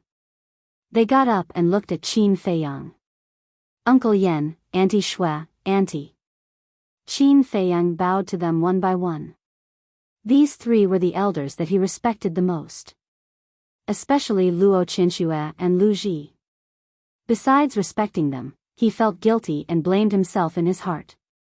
Lu Ji stepped forward and grabbed Qin Feiyang's hand. She smiled and said, "Feiyang, there's something that I want to discuss with you." "Auntie, please go ahead." Qin Feiyang smiled and said, "Look, we're already at this age. We feel that there's no point in cultivating. We might as well enjoy life. Therefore, we've decided to go to your ancient pagoda and spend the rest of our lives with old Master Ren and the villagers." Lu Ji smiled and said, "Yeah. Right now, it's the world of you young people. Us old fellows can't interfere at all. Instead of making you worry and dragging you down, it's better to go to the castle and enjoy the rest of my life."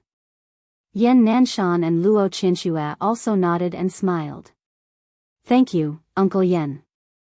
Thank you, Aunt Shui. Thank you, Auntie." Qin Feiyang looked at the 3 of them gratefully and bowed deeply.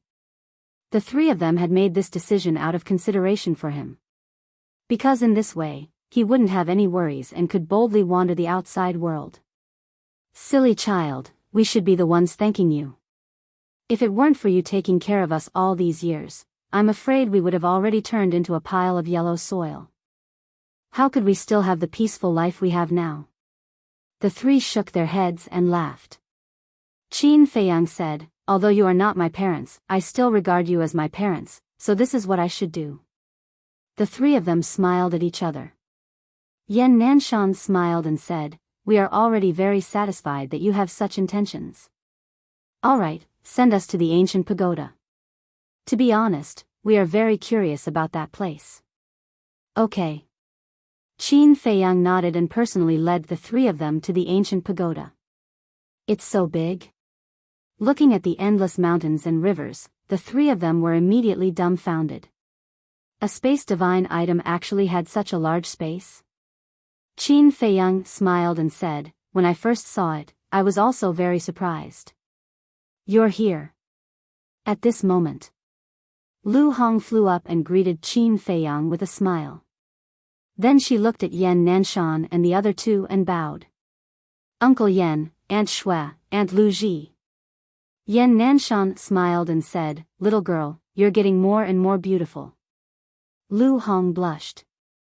Yan Nanshan shook his head and smiled. "It must be very tiring to build the herb field. Later, we will all stay to help you."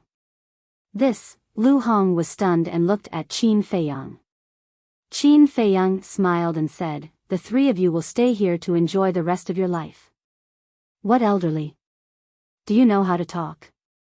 Are we very old?" Luo Qinxue pretended to be angry. "Ah." Qin Feiyang was stunned and hurriedly waved his hand. "Not old, not old. With your looks and energy, even those 17 or 18-year-old young people can't compare." "Nonsense."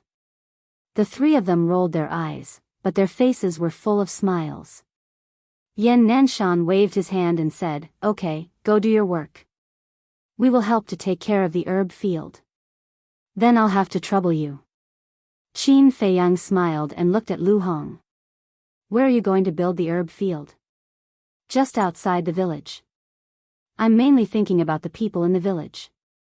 It will be more convenient for them when they need herbs." Lu Hong said.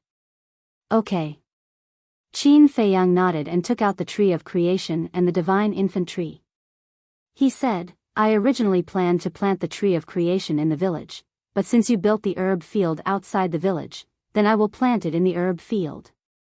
As long as the tree of creation was not sealed, the energy it emitted was enough to radiate tens of thousands of miles away. Moreover, as the tree of creation continued to grow, the area it radiated would also increase. Therefore, even if it was not planted in the village, the people in the village could also enjoy the benefits of the tree of creation. He was also looking forward to how many geniuses would be born here in the future. "Okay." Lu Hong took the tree of creation and the divine infant tree. "Right, there's also this." Qin Feiyang waved his hand and an ice sculpture appeared. It was Zhuge Shenfeng. "Why did you bring him here?" Even if Zhuge Shenfeng was in a self-sealing state, Lu Hong could not help but feel nervous. Qin Feiyang said, "The space in the ancient castle is too small. It takes up space." "Then where are we going to put him now? In the village?" "Of course not. There are so many children in the village. What if we accidentally wake him up?" Lu Hong was worried. "Definitely not in the village." Qin Feiyang shook his head and pondered for a while. He said, "Later, take him to the forbidden area of the cemetery. There is a black panther guarding it. The children in the village can't get close." "Okay." Lu Hong nodded. "Okay then, you guys go ahead." Qin Feiyang smiled and left the ancient tower, appearing in the sky above the temple. He has appeared again. Although he used to be a disciple of the temple, he is no longer one. But he still dares to do whatever he wants in the temple. This guy's courage is really not something ordinary people can compare to. Don't worry, he won't be proud for long. Because Zhuge Mingyang will not let this go. Although Zhuge Mingyang is not his opponent, don't forget that there are many people in the War God Temple who have a close relationship with Zhuge Mingyang. The disciples below whispered, their eyes full of sneers. "Where is Lu Xingqian?" At the same time, Qin Feiyang scanned the void suspiciously. Why was Lu Xingqian missing? He couldn't have received the news that Shenmei had been kidnapped so quickly, right? Just as he was about to open the portal and leave, Lu Xingqian appeared out of thin air and frowned. "What are you busy with? I've been waiting for you for so long." Qin Feiyang said calmly, "I want to ask you the same thing. Where did you go just now?" Lu Xingqian's eyes flashed slightly, and he smiled faintly. "I had something to do, so I went back to the alchemy room." "I see." Qin Feiyang smiled and said, "Let's go, we haven't drunk together in a long time. Let's go to the Fragrant Moon Pavilion and have a few drinks." Lu Xingqian was stunned and asked, "Aren't we going to the War God Temple?" "Why are we going to the War God Temple?" Qin Feiyang was puzzled. Lu Xingqian frowned and said, "There are so many experts in the War God Temple. Aren't you interested at all? It's their business if they are strong. As long as they don't provoke me, why should I care about them?" "Wait. Why do I feel that something is wrong? From the beginning, you've been urging me to go to the War God Temple. Tell me honestly, are you plotting something again?" Qin Feiyang looked coldly at Lu Xingchen. Am I? Lu Xingchen asked calmly. Stop pretending. How many years have we known each other? Do you think I don't know what you're thinking? Qin Feiyang looked at him with disdain. Then tell me, what am I thinking right now? Lu Xingchen joked. The War God Temple is filled with experts and can be considered the cornerstone of the great Qin Empire. If I'm not wrong, you're urging me to go to the War God Temple because you want me to find out how deep the War God Temple's waters are. There's a good saying, know yourself and know your enemy, and you'll be victorious in 100 battles. Knowing the true foundation of the War God Temple, you'll be able to make sufficient preparations in advance when you want to destroy the great Qin Empire. Qin Feiyang said. Brother Qin, you're really smart. Lu Xingchen shook his head and smiled. That's right, that's what I'm thinking. It would be best if you can kill some monsters while you're at it. Qin Feiyang said, so tell me, why should I do something that harms others without benefiting myself? How can this be called harming others without benefiting yourself? You and the Emperor will meet on the battlefield sooner or later. At that time, these people will be your biggest obstacles. So, if you can get rid of some of them now, it will definitely be beneficial for you in the future. Lu Xingchen said. That seems to make sense. Qin Feiyang nodded. Then, shall we go now? Lu Xingchen was overjoyed and asked with a smile. No. Qin Feiyang shook his head. If it makes sense, then why not? The smile on Lu Xingchen's face froze as he asked in confusion. Qin Feiyang smiled playfully and asked, who said that I have to go if it makes sense? Lu Xingchen's face twitched fiercely. This bastard, why doesn't he play by the rules? There's still a long way to go. We'll talk about the War God Temple later. It's rare that I'm in the mood today. Let's go and have a few drinks. Qin Feiyang opened the portal and dragged Lu Xingchen toward it. Okay, I can walk by myself. I really have to hand it to you. I don't know what you're thinking. Lu Xingchen looked at him helplessly and entered the portal. Qin Feiyang, I'll wait for you at the War God Temple. Come and fight with me quickly. But at this moment, a loud voice rolled out from the depths of the temple like thunder. Qin Feiyang raised his eyebrows and turned to look into the depths of the temple. Lu Xingchen smiled and immediately exited the portal. Standing beside Qin Feiyang, he looked into the depths of the temple and said with a smile, it seems that someone doesn't want you to leave. Is that so? Chapter 1298. The people from the War God Temple are so fast. I wonder who it is that is challenging Qin Feiyang? Do you think Qin Feiyang will accept the challenge?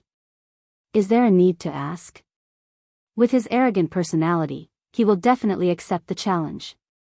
The disciples below were in an uproar. Looking at Qin Feiyang, the schadenfreude in his eyes was undisguised. Although Qin Feiyang had brought many experts with him, Qin Feiyang's cultivation was only a one-star combat emperor. In the War God Temple, a one-star combat emperor was nothing. Even if he defeated Zhuge Mingyang, there were countless people who were stronger than Zhuge Mingyang in the War God Temple. Lu Xingchen smiled and said, Brother Qin, this person is so arrogant. How can we tolerate it? Then, do you know who the person who's shouting is? Qin Feiyang asked. Lu Xingchen pondered and said, judging from his voice, it seems to be Zhuge Jinghong, ranked 10th on the Fengyun list. Zhuge Jinghong? Qin Feiyang frowned. Lu Xingchen said, you might not be familiar with this Zhuge Jinghong, but if we are talking about Zhuge Nanhua, then you definitely know him. Zhuge Nanhua. Qin Feiyang's eyes flashed coldly. Of course, he knew this Zhuge Nanhua. Not only was he the confidant of the imperial master, he was also Zhuge Mingyang's great-grandfather. Now, he was guarding the pagoda on behalf of old man Qin, guarding the teleportation altar. Qin Feiyang asked suspiciously, what is the relationship between Zhuge Jinghong and Zhuge Nanhua? Zhuge Jinghong is Zhuge Nanhua's adopted son. It is said that his background is very miserable, but he is very talented. Under Zhuge Nanhua's nurturing, he is now an 8-star combat emperor. Lu Xingchen said. 8-star combat emperor. Qin Feiyang's eyes trembled as he frowned and said, since he is an 8-star combat emperor, he must be stronger than Zhuge Mingyang. However, why is he ranked behind Zhuge Mingyang? Do you still need to ask? Of course it's to take care of Zhuge Mingyang. After all, he is the genius of the Zhuge family. Lu Xingchen said. Will the others agree to Zhuge Mingyang dominating the billboard? Qin Feiyang frowned. You still don't know, right? Half of the people on the billboard are from the Zhuge clan. Zhuge Xingfeng, who is ranked number 1, has even reached the 9-star combat emperor realm. It is said that he is the number 1 person in the war god temple.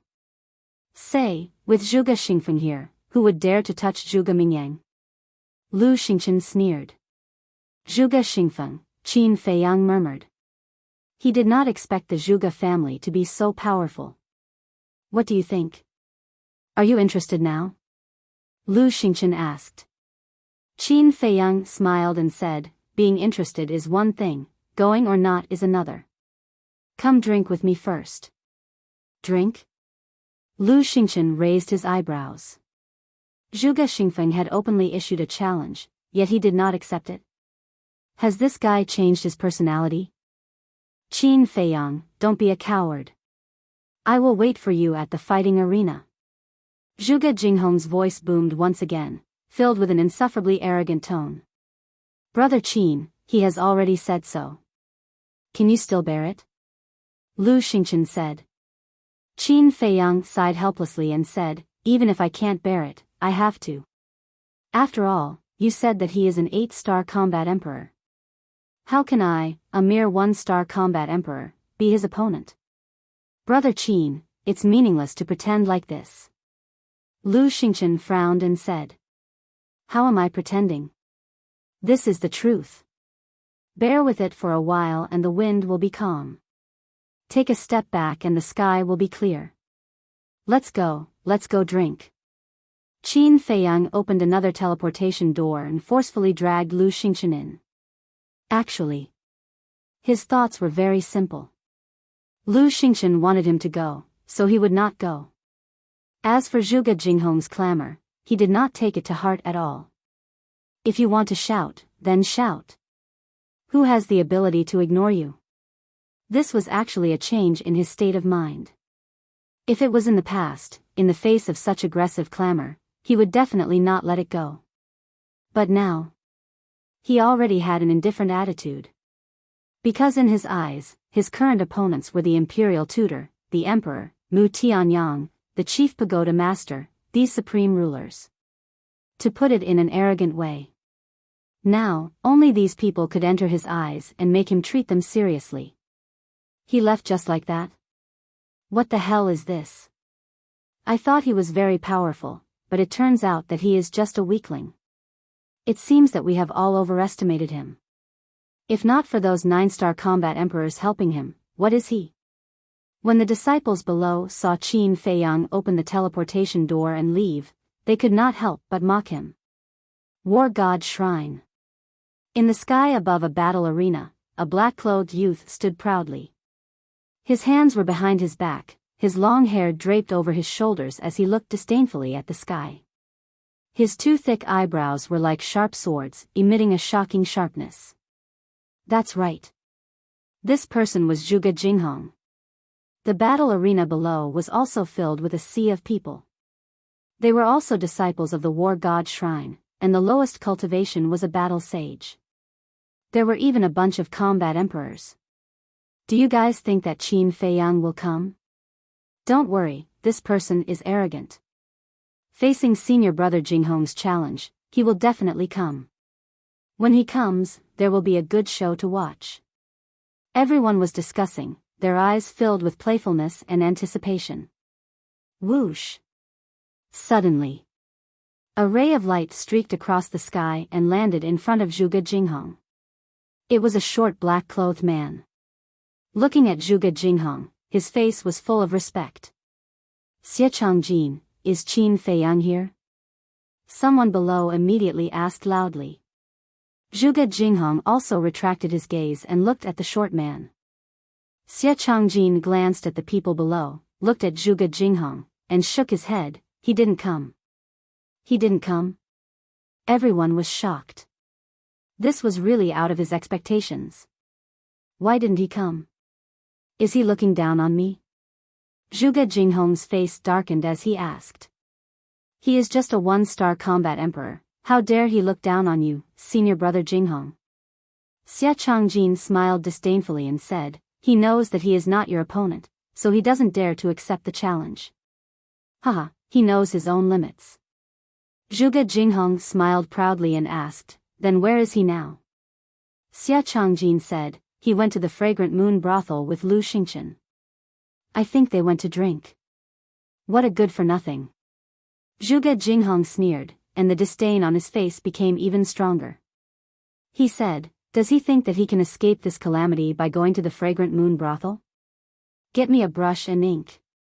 Xie Changjin hurriedly took out a brush, ink, paper, and inkstone, and placed them in the air.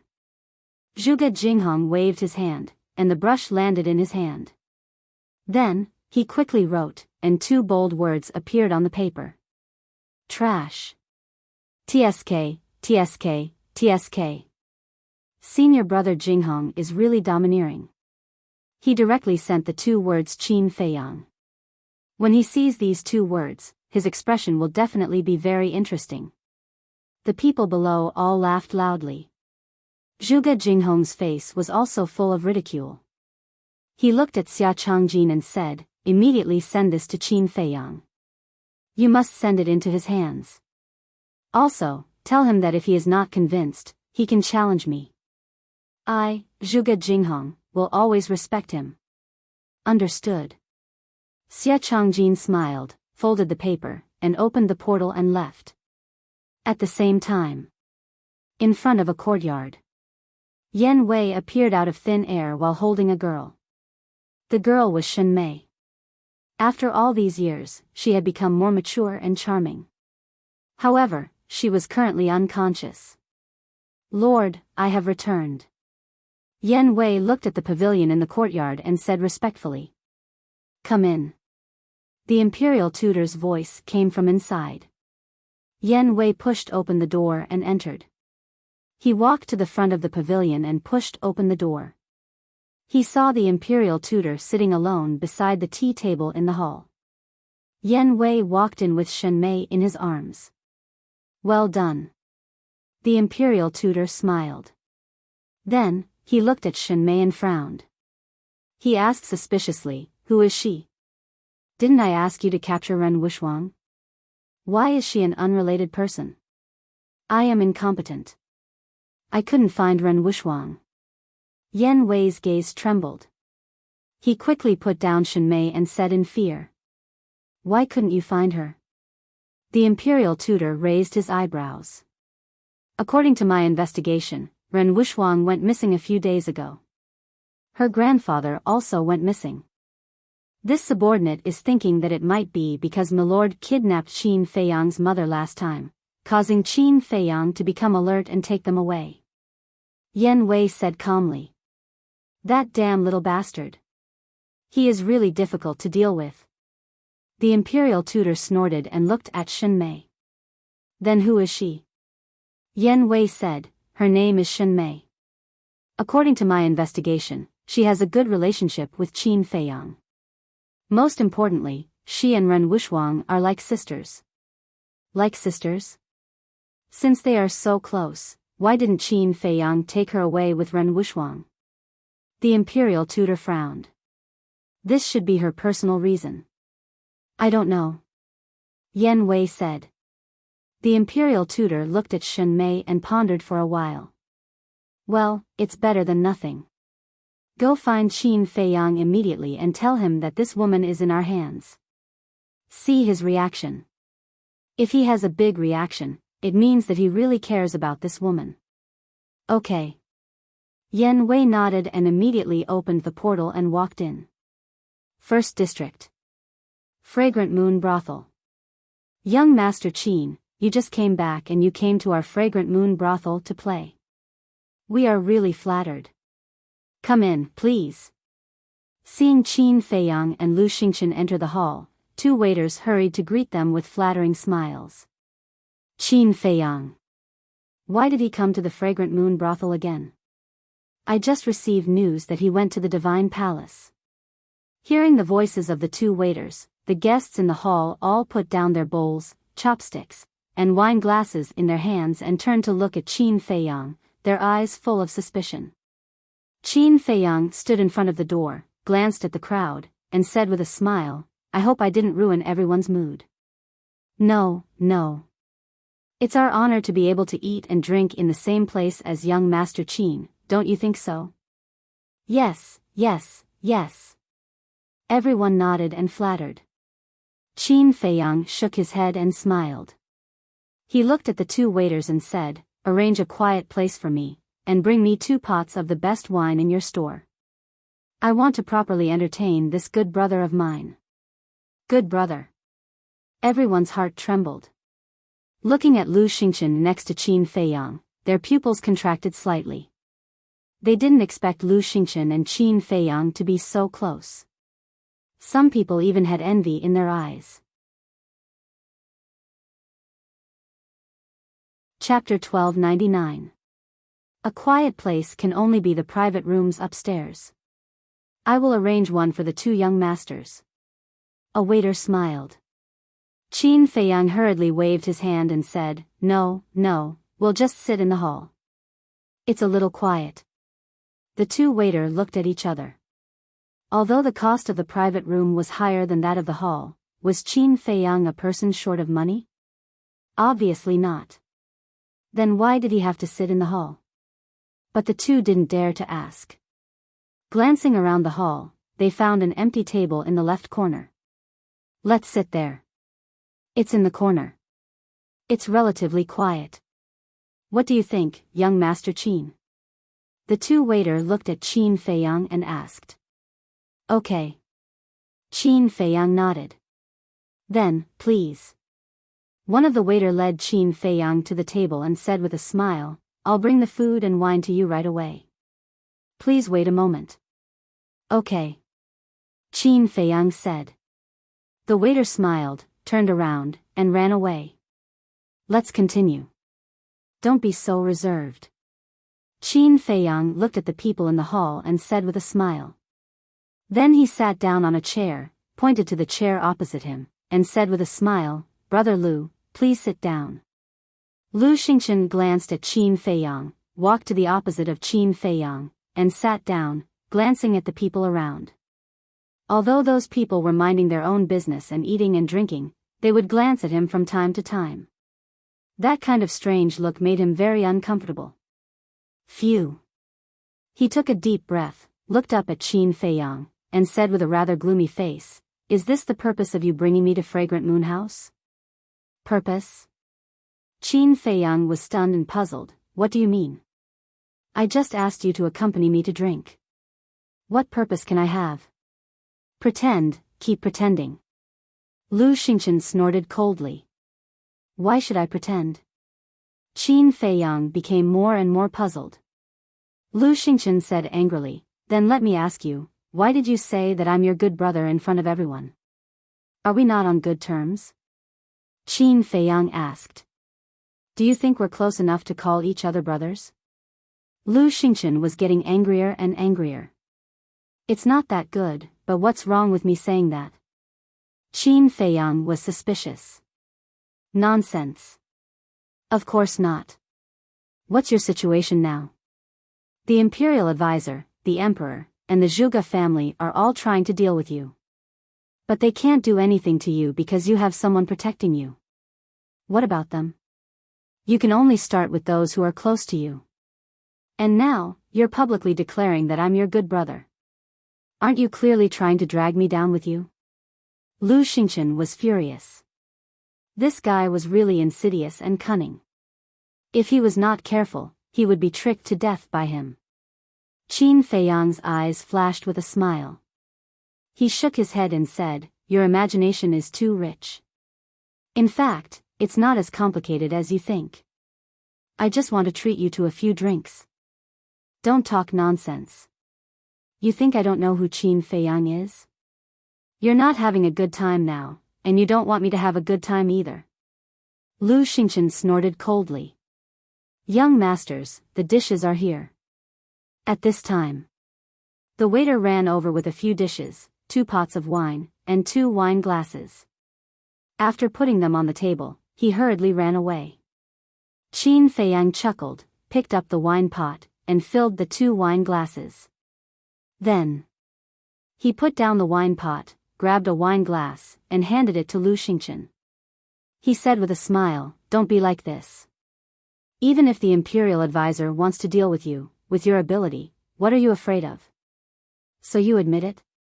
Lu Xingchen sneered. "If you insist on thinking like this, then wouldn't it be the same if I didn't admit it?" Qin Feiyang said. "Phew." Lu Xingchen let out a long breath, took the wine glass, and said, "This time you're better, I admit defeat. Look at what you're saying, it's as if I've taken advantage of you." Qin Feiyang shook his head and smiled helplessly. He picked up the wine glass on the table and said, "How about this? If you really can't let it go, then I'll solemnly apologize to you and punish myself with 3 cups." After that, he raised his head and drank it all. Lu Xingchen rolled his eyes. He held the wine glass to the tip of his nose and sniffed it. He was about to drink it. But at this moment, a cold shout sounded at the entrance. "Where is Qin Feiyang?" He saw a short man in black standing at the entrance, arrogantly scanning the hall. It was Xia Changjin. Lu Xingchen frowned.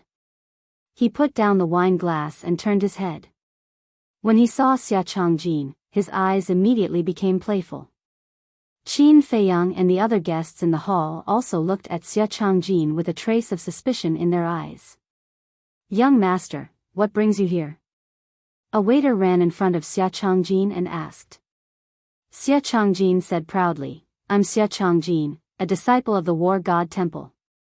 I'm here to find Qin Feiyang." "Where is he?" "A disciple of the War God Temple." The waiter's pupils shrank. His expression immediately became respectful. He pointed at the corner where Qin Feiyang was and said, "Young Master Qin is there." Xia Changjin looked at Qin Feiyang with a trace of disdain in his eyes. Then he strode towards Qin Feiyang. Why is a disciple of the War God Temple looking for Qin Feiyang? Everyone muttered in their hearts.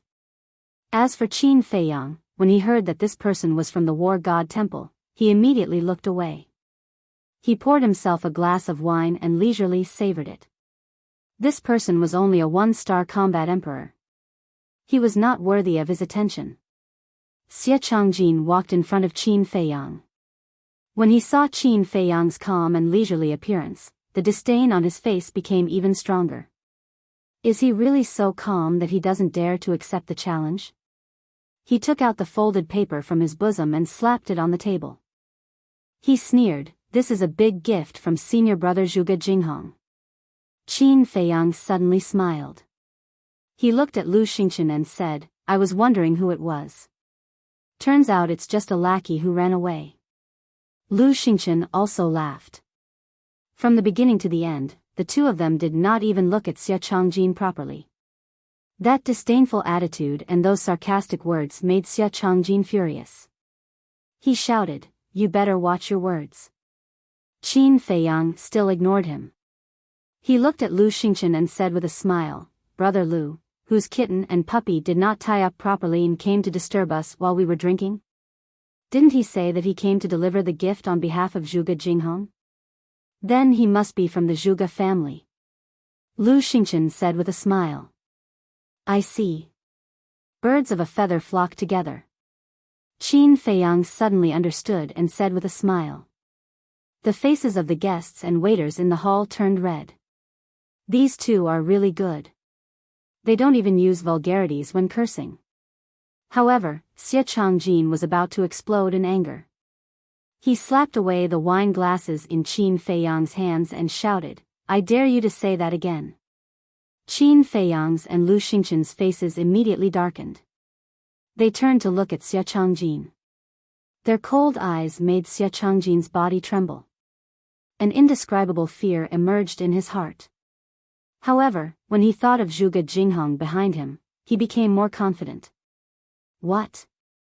Do you dare to touch me? Let me tell you, I came to deliver the gift on behalf of Senior Zhuge Jinghong. If you dare to touch a single hair on my head, Senior Zhuge Jinghong will not let you off.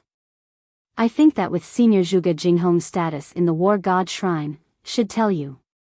His ranking on the War God Shrine's Wind God ranking list is, Xia Changjin was full of himself. However, before he could finish speaking, Qin Feiyang suddenly stood up and grabbed his neck.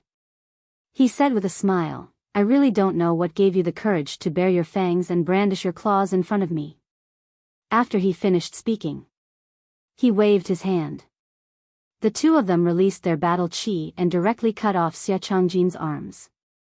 Ah, the piercing pain made Xia Changjin howl in pain. Blood spurted out from his shoulder like a fountain. Since you want to be a dog, then you should have the awareness of being a dog. Don't provoke someone you can't afford to provoke. Qin Feiyang waved his hand again. A wisp of battle chi entered Xia Changjin's lower abdomen, shattering his sea of chi. Cutting off his arms and destroying his sea of chi. This person is indeed cruel. We can't afford to provoke him. The pupils of the people in the hall shrunk. They were terrified. Lu Xingchen looked at Xia Changjin and laughed. Look, giving a gift is a good thing, but you forced Brother Qin to make a move. Are you satisfied now? Xia Changjin was scared out of his wits. Qin Feiyang smiled faintly and released his 5 fingers. With a bang, Xia Changjin fell to the ground. His face was distorted from the pain. His blood also flowed to the ground. It was a shocking sight. Qin Feiyang returned to his seat, grabbed the piece of paper, and opened it. His eyes immediately flashed with killing intent. What's written on the paper? Everyone couldn't help but stand up and look around curiously. I saw it. The word trash is written on it. This Zhuge Jinghong actually gave him those 2 words. He's obviously looking for trouble. Everyone's heart trembled. This was forcing Qin Feiyang to make a move. Lu Xingchen looked at the 2 words on the paper and laughed. Brother Qin, you can't take it anymore, right? Huh. Qin Feiyang laughed loudly, and his expression was filled with a wisp of viciousness. Crack. He clenched his big hand and the paper immediately turned into ashes. Then, he looked down at Xia Changjin and laughed. Go back and tell Zhuge Jinghong to stop playing such childish tricks. This will only make him look more childish and stupid. Yes, yes, yes. I'll definitely pass on the message. Xia Changjin nodded repeatedly. Then get lost. Qin Feiyang said. Xia Changjin hurriedly got up and ran outside. However, when he turned around, his eyes were filled with hatred. Is there something wrong with your ears? Didn't you hear me tell you to get lost? Qin Feiyang said indifferently. Xia Changjin's body trembled. He turned to look at Qin Feiyang and said, Aren't I going to leave immediately? Lu Xingchen laughed. Looks like you didn't understand Brother Qin's meaning. He told you to get lost, not walk. Get lost? Xia Changjin was stunned. After all, he was a disciple of the Temple of War. If he was told to get lost in front of everyone, how could he face others in the future? I've changed my mind. Don't you like being a dog? Now, crawl out. While crawling, you have to bark like a dog. Chapter 1300. Crawl out? Everyone's mouth twitched. Wasn't this making things difficult for Xia Changjin? How could he crawl when both his arms were chopped off? Xia Changjin's face turned green when he heard Qin Feiyang's words. Although he wasn't as talented as Zhuge Jinghong, he was still a genius to be able to become a disciple of the War God Temple. He had pride. He had dignity. He had to crawl out in front of everyone and bark like a dog. How could he survive in the war god temple in the future? Moreover, this matter would definitely spread out. At that time, wouldn't he become the laughingstock of everyone's leisure conversations?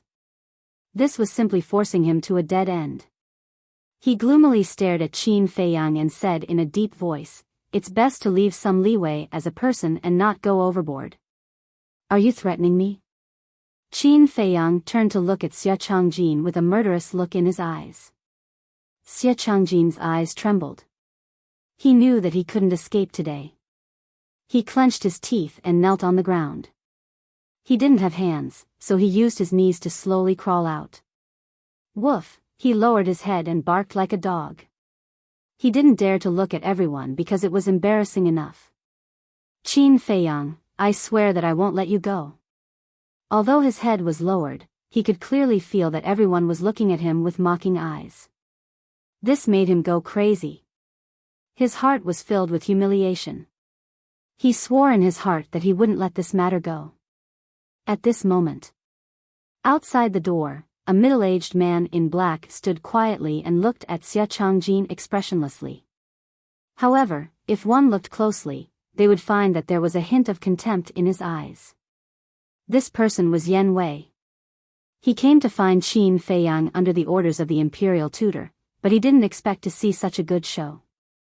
In his heart, he was also sincerely happy for Qin Feiyang. During this trip to the reincarnation ocean, not only did Qin Feiyang's strength increase, but he also subdued a large number of strong cultivators. Now that there were no false gods, who could compete with Qin Feiyang? I didn't choose the wrong person. In the future, this child will definitely become a supreme existence that will make even the imperial preceptor tremble.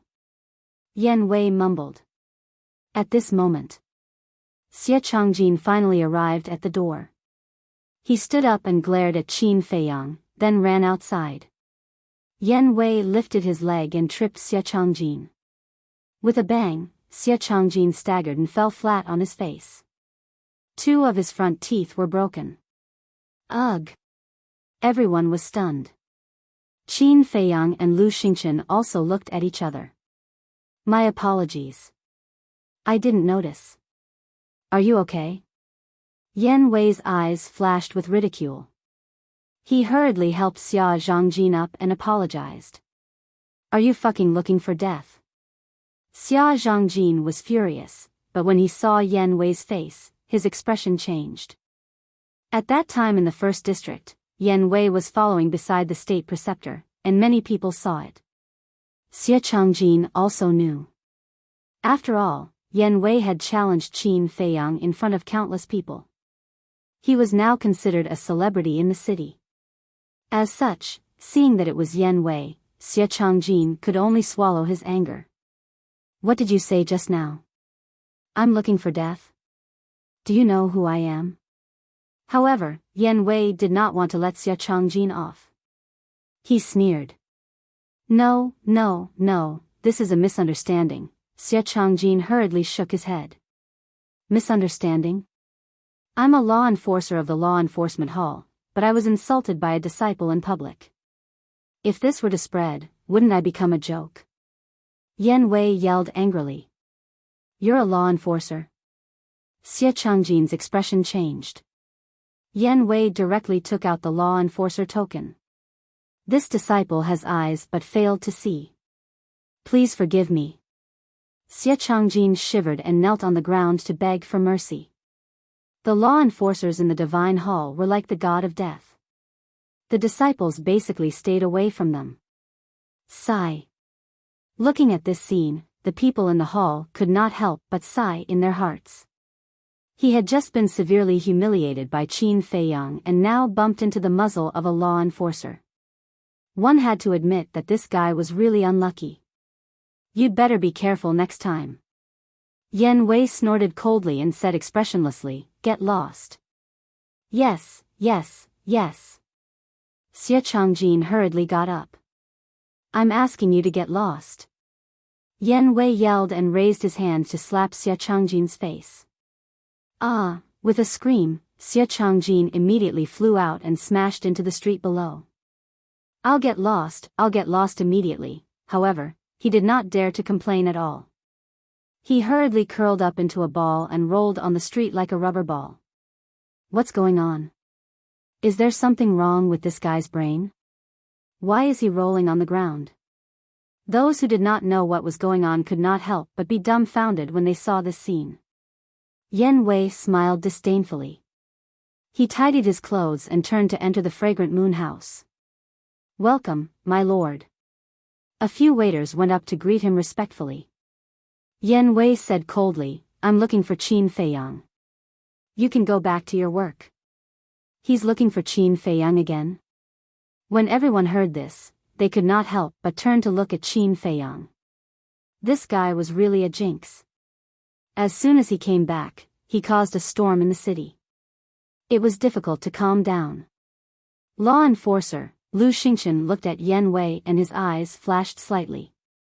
Then, he looked at Qin Feiyang and said telepathically, "Why is he looking for you?"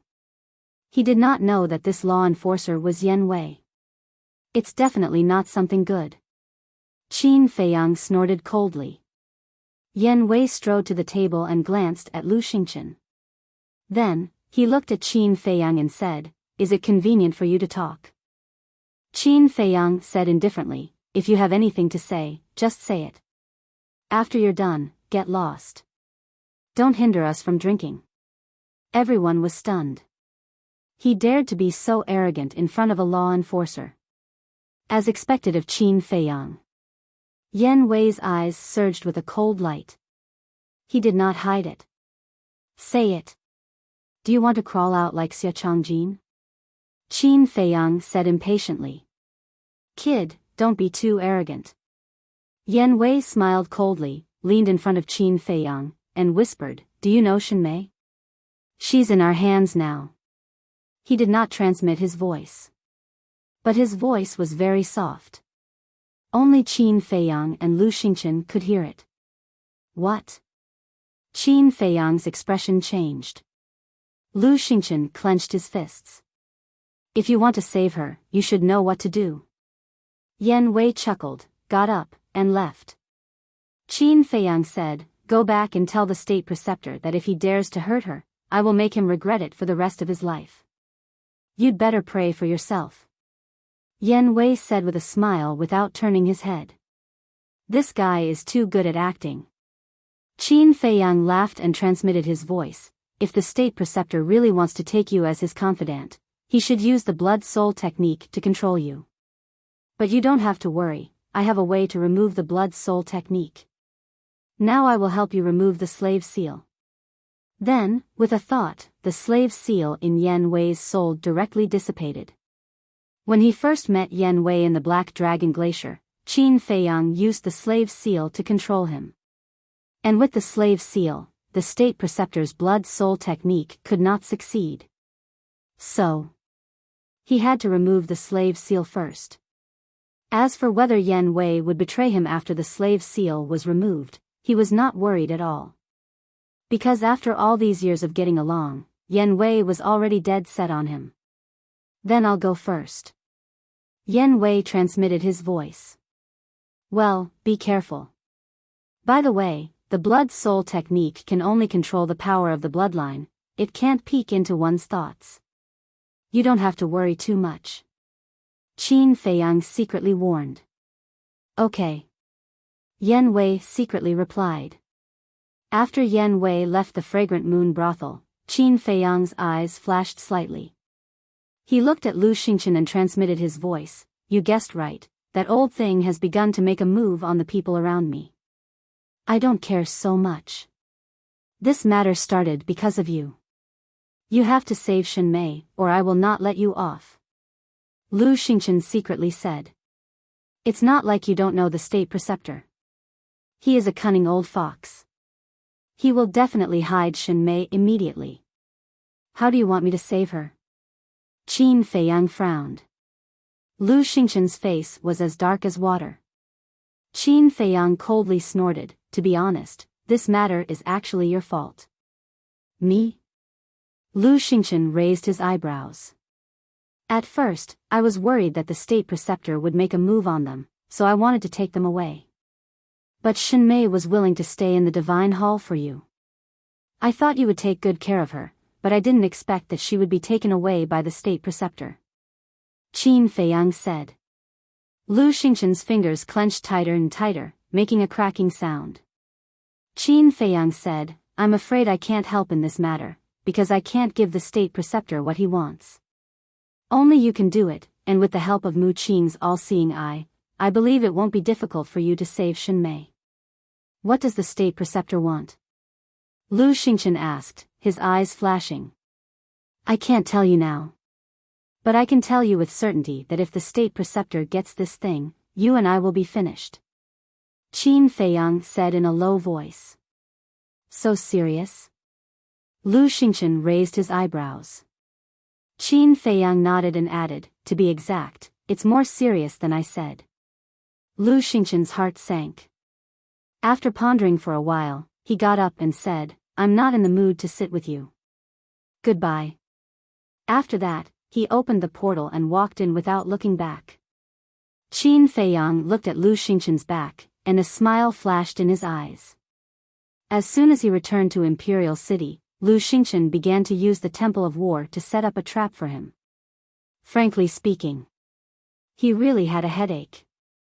But now, in order to save Shinmei, Lu Xingqian wouldn't have time to harass him for the next period of time. He could also deal with business. That's right. He let Yan Wei kidnap Shinmei to test whether Lu Xingqian was sincere or not, but that was only secondary. Most importantly, he wanted to use Shinmei to stall Lu Xingqian for another matter entirely. And this time, he had to get to the bottom of it. Qin Feiyang's eyes flashed, and he shouted, Waiter, the bill. In a courtyard. The state preceptor sat by the tea table and looked at Yan Wei with a smile. Well done. Yan Wei bowed and said, It's this subordinate's honor to serve you, sir. The state preceptor sized up Yan Wei for a moment and said, I have always seen your loyalty. From now on, you will follow me. Really? Yan Wei was wild with joy. Yes. The state preceptor nodded and said, However, you also know my character. I don't trust anyone easily. This subordinate understands. As long as I can follow you, I will do whatever you want me to do. Yan Wei lowered his head and said. Very good. The state preceptor smiled happily. His hands formed a seal, and a blood-red mark appeared. Chapter 1301. This is the Blood Soul spell. It can control your bloodline power. Once controlled by the Blood Soul spell, you will be my servant for life. The Grand Preceptor said. Sure enough, Qin Feiyang was right. Yan Wei's heart skipped a beat as he bowed and said, This subordinate is willing to be controlled by the Blood Soul spell. Very good. The Grand Preceptor laughed and waved his hand. The mark turned into a stream of light and entered Yan Wei's body. After the Blood Soul spell was completed, Yan Wei cupped his hands and said, My lord, what's the next step? Wait. Since Qin Feiyang cares so much about Shinmei, he will definitely come to me personally. The Grand Preceptor sneered. What if he doesn't come? After all, Qin Feiyang can't be looked at with ordinary eyes. Yan Wei said. You have a point. The Grand Preceptor nodded. After thinking for a moment, he sighed, It seems that I don't have enough chips in my hands. Go to the spiritual state again. Why do I go to the spiritual state? Yan Wei was surprised. When Qin Feiyang was stranded in the spiritual state, he must have made some good friends. Go and check. If there are any, bring them to the capital. The Grand Preceptor said. This subordinate understands. But there's a problem. Elder Qin is now in charge of the Butterfly Valley. Will this subordinate arouse his suspicion if I go to the spiritual state? Yan Wei said worriedly. Isn't that simple? The 9 states are connected. You can go to the other 8 states first before entering the spiritual state. How about this? Go to the pagoda and find Zhuge Nanhua. He will make the arrangements. The Grand Preceptor said and gave the coordinates of the pagoda to Yen Wei. Yes. Yen Wei responded respectfully and opened the portal to leave. Somewhere in the void of the hall, there was a spatial divine item hidden. Mu Qing stood beside Lu Xingchen and frowned. My lord, is Shenmei really that important to you?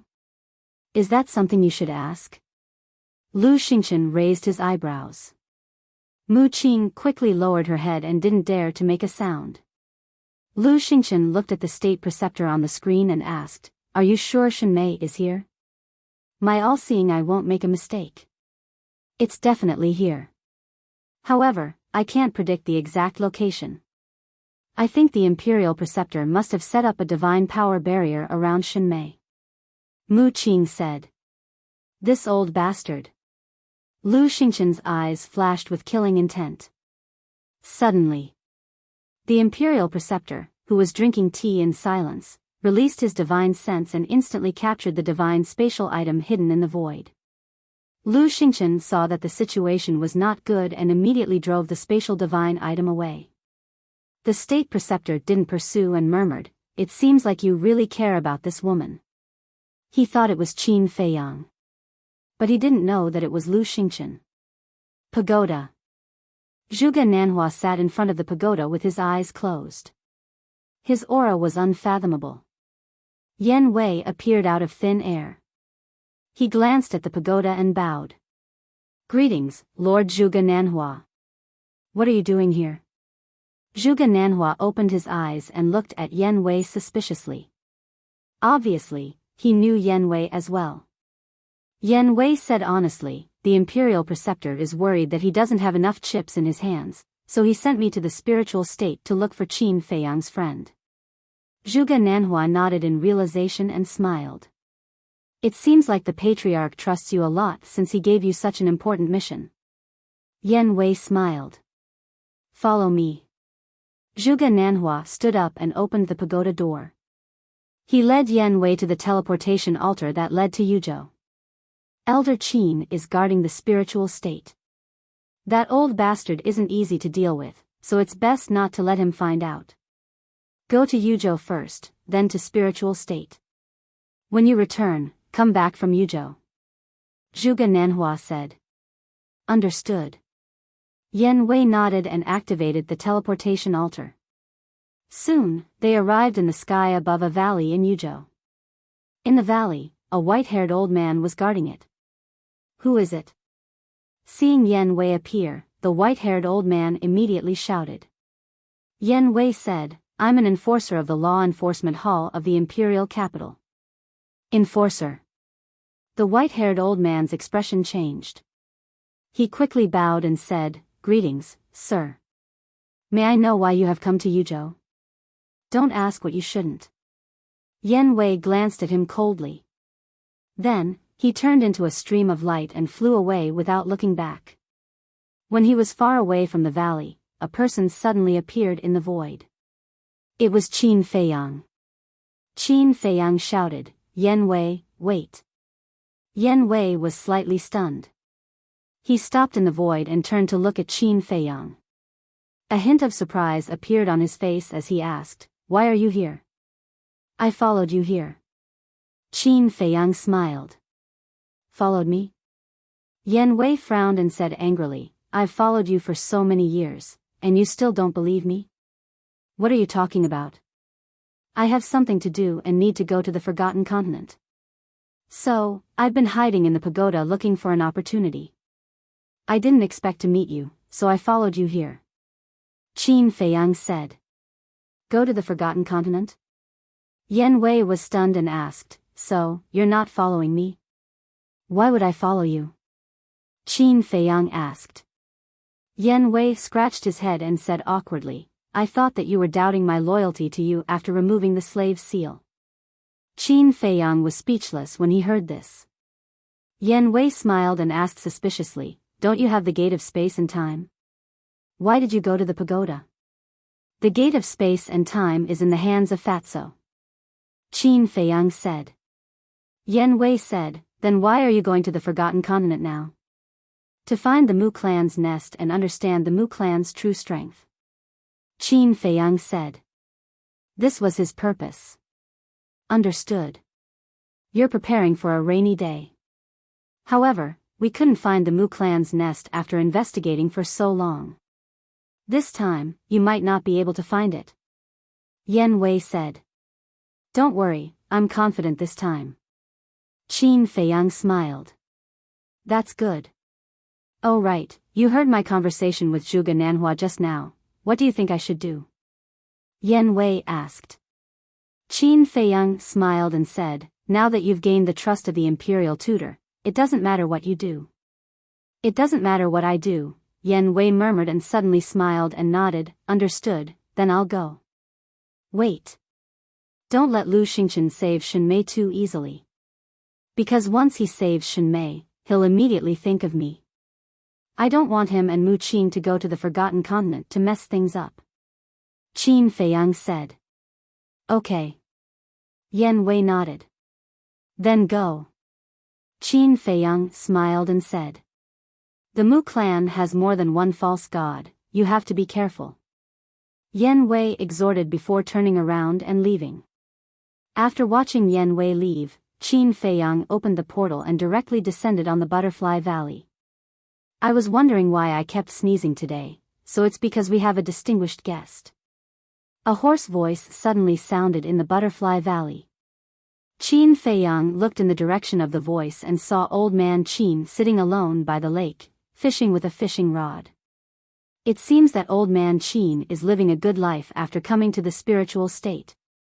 Qin Feiyang stepped forward and landed beside Old Man Qin with a smile. Isn't this all thanks to you?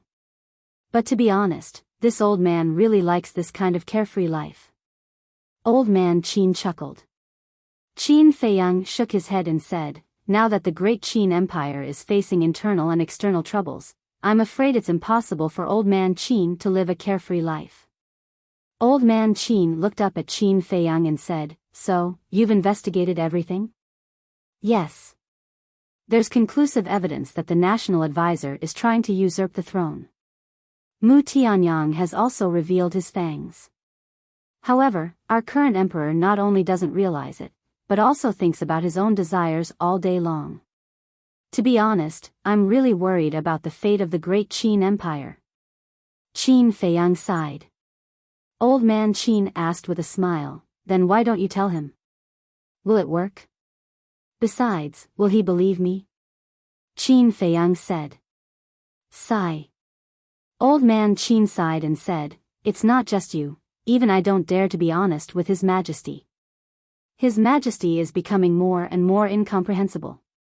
Then, Old Man Qin smiled and said, but fortunately, there's still you. I believe that with your ability, you can definitely solve these problems. You're overestimating me. Let me say something that shouldn't be said. Most people at my age are still drinking and having fun. Why do I have to bear such a heavy responsibility? Qin Feiyang looked at the calm lake and said. This is the fate of people. Some people are born mediocre, some people are born rich, and you're born with the responsibility of the world. Perhaps this is unfair to you, but have you ever thought about what is fair in this world? It can be said that there is no fairness in this world. Old Man Qin sighed.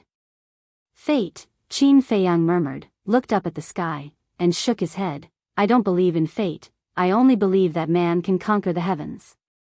Old Man Qin smiled and said, with your words, I believe that you can bear this heavy responsibility. Qin Feiyang shook his head and laughed. Old Man Qin asked, why did you come to the spiritual state this time? To the Forgotten Continent. Qin Feiyang said.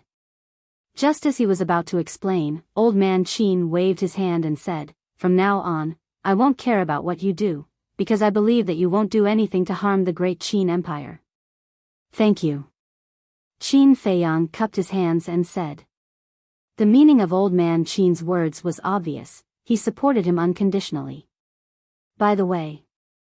Qin Feiyang suddenly thought of something and said, Old Man Qin, can I ask you a question? What? Old Man Qin said. Qin Feiyang frowned and said, what is the opportunity to become an immortal? Now, although he didn't lack powerhouses by his side, he didn't have a single false god. And now, only with a few false gods by his side would he have the capital to compete with the imperial advisor, the emperor, and the chief tower master. The opportunity to become an immortal?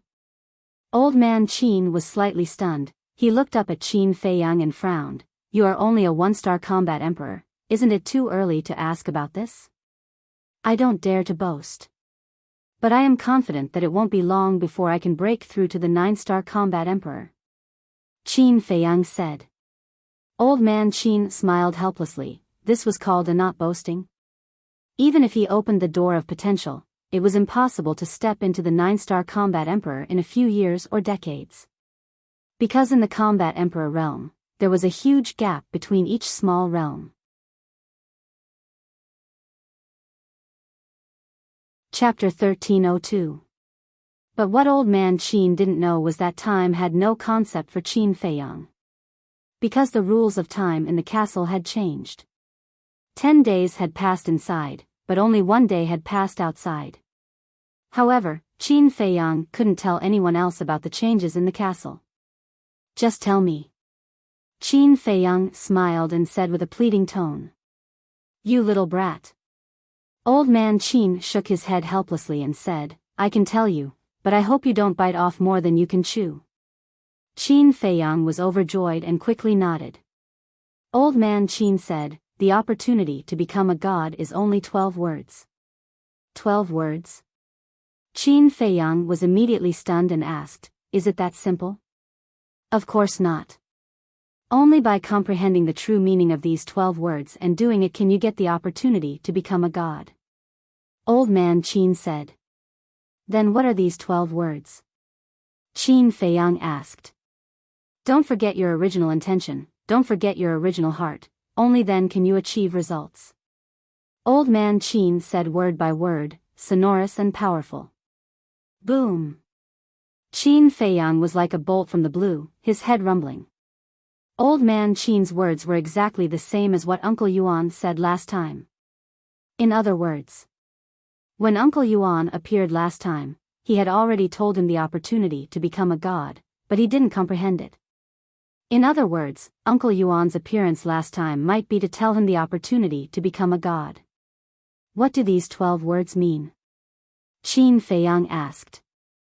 You need to comprehend it yourself, others won't help you at all. Old man Qin said. Phew. Qin Feiyang took a deep breath and bowed. Thank you for your guidance, old man Qin. Go ahead, do what you want to do. Old man Qin waved his hand and smiled. Qin Feiyang nodded, turned around and soared into the sky. While thinking, he flew toward the teleportation altar. Didn't forget his original intention mean that he shouldn't forget why he first stepped on the path of cultivation? And didn't forget his original heart mean that he shouldn't forget his true thoughts in the depths of his heart? According to the literal meaning, it should be so. But was it really that simple? If it was really that simple, then why were there so few people in this world who had successfully stepped into the war god realm? Very soon, he entered the secret room and arrived in front of the teleportation altar. It seems that with my current cultivation, I still can't understand the true meaning of this sentence. However, we can tell Wang Yangfeng and the others first. Qin Feiyang muttered as he took out the image crystal. Wang. A short while later, Fatso's phantom appeared.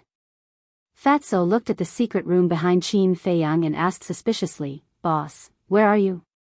Butterfly Valley. Are Elder Wang and the others around? Qin Feiyang asked. They split up and went to Pan County and Yen County to gather information. I'm about to sneak into the inner palace to take a look. What are you doing in Butterfly Valley?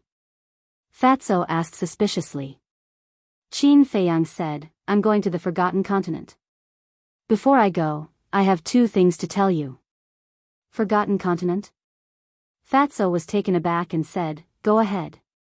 First, when Wang Yangfeng and the others come back, you tell them this sentence. Don't forget your original intention, don't forget your original heart, only then can you achieve success. These 12 words, Elder Qin told me just now, are the opportunity to become a war god. Second, after finding out the whereabouts of Lin Yi and the mermaid princess, you all return to the bright sky palace immediately. If anyone asks, just say that I'm in seclusion and won't see anyone. Qin Feiyang said. The opportunity to become a war god. Fatso's body trembled, and his eyes were filled with disbelief. When Uncle Yuan said this sentence, he was also present. At that time, he even pondered the meaning of this sentence. But he didn't expect it to be the opportunity to become a war god. Remember, especially Lu Xingchen, you must not let him know that I went to the Forgotten Continent. Qin Feiyang said. No problem.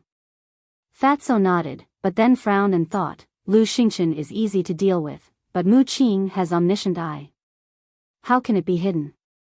If there is nothing important, will he use omniscient eye to spy on my whereabouts for no reason? Qin Feiyang rolled his eyes at him. That's true. Fatso nodded thoughtfully. Suddenly, he seemed to have thought of something. He said, there is a problem that Fat Lord has never been able to figure out. What's the problem? Qin Feiyang was suspicious. Back then, your mother said that the former emperor branded the word prisoner on the foreheads of the state preceptor and Zhuge Shenfeng. And this word prisoner can never be erased. But why didn't I see the word prisoner on the state preceptor's forehead? Is it a makeover? But your mother seems to have said that even a makeover won't work. Fatso said. I have also thought about this problem. I think he should be wearing a human skin mask. Qin Feiyang said. Human skin mask. Fatso's eyes suddenly became playful. He chuckled and said, say, if one day we tear off the mask on his face in front of everyone, how surprised will people be? Qin Feiyang shook his head in amusement and said, don't forget what I told you just now. Don't worry, Fat Lord will hold them back. But after you go to the Forgotten Continent, don't forget another thing. Heavenly Spiral Tribe, Chu Xian. Fatso said, murderous intent flashing in his eyes. Heavenly Spiral Tribe, Qin Feiyang murmured. The people of this tribe hated them to the bone, especially Chu Xian. Back then, the resentful look in her eyes was as if she wanted to pull out their tendons and pull out their bones. If they kept them alive, sooner or later they would become a disaster, so it was necessary to get rid of them as soon as possible. I will find her. After saying that, Qin Feiyang turned off the image crystal, opened the teleportation altar, and strode up. Forgotten Continent. Glacier Forest. This place was still the same as before. The cold wind was bone-piercing, and the snow was white. Swish. Above the ice lake. Qin Feiyang appeared out of thin air. Glancing around, he was about to leave. But suddenly, he faintly felt a wisp of dragon's aura under the ice lake. What's going on? Isn't this where the snow python stays? Qin Feiyang had a suspicious look on his face as he silently entered the ice lake. Get out. But at this time, a cold shout with a bone-piercing murderous intent suddenly exploded in Qin Feiyang's mind. Qin Feiyang quivered and hurriedly turned around and ran out of the ice lake. Because the owner of this voice was the snow python. Senior, Junior did not mean to disturb, please forgive me. Looking at the ice lake, Qin Feiyang cupped his hands and said a few words. He then flew away without looking back. What a joke. This snow python was a true god of war. Even the state preceptor could not resist it, let alone him. So, it was better to stay away from her. But what was with that dragon's aura? Could it be that a baby dragon was born under the ice lake? Dragon, Qin Feiyang's eyes flickered. The dragon's aura at the bottom of the ice lake reminded him of the little white dragon in the main tower. He did not know where the little white dragon was hiding. Looks like I have to talk to Li Yan. Because only Li Yan could find the little white dragon. This is the Forgotten Continent? But suddenly, a voice full of curiosity entered Qin Feiyang's ears. Qin Feiyang was stunned. He stopped in the air and turned his head to look. His body suddenly stiffened. He saw a young man with dark skin and bare upper body standing above the ice lake, curiously looking around. Who else could it be but Lu Zheng? Little cousin, long time no see, did you miss me? Lu Zheng also looked at Qin Feiyang and grinned, revealing a mouthful of white teeth. Qin Feiyang rolled his eyes. Whoosh! Lu Zheng cut across the sky and rushed in front of Qin Feiyang. He said unhappily, "You are too mean. We are brothers who have been through thick and thin. Why didn't you call me when you came to the Forgotten Continent?" Wait.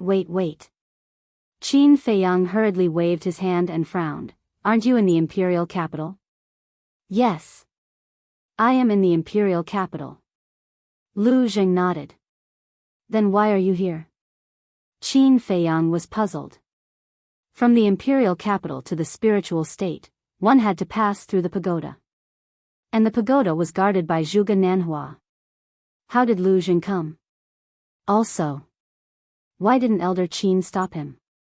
Lu Zheng touched his chin and laughed. About this question, I can only say that I am too handsome.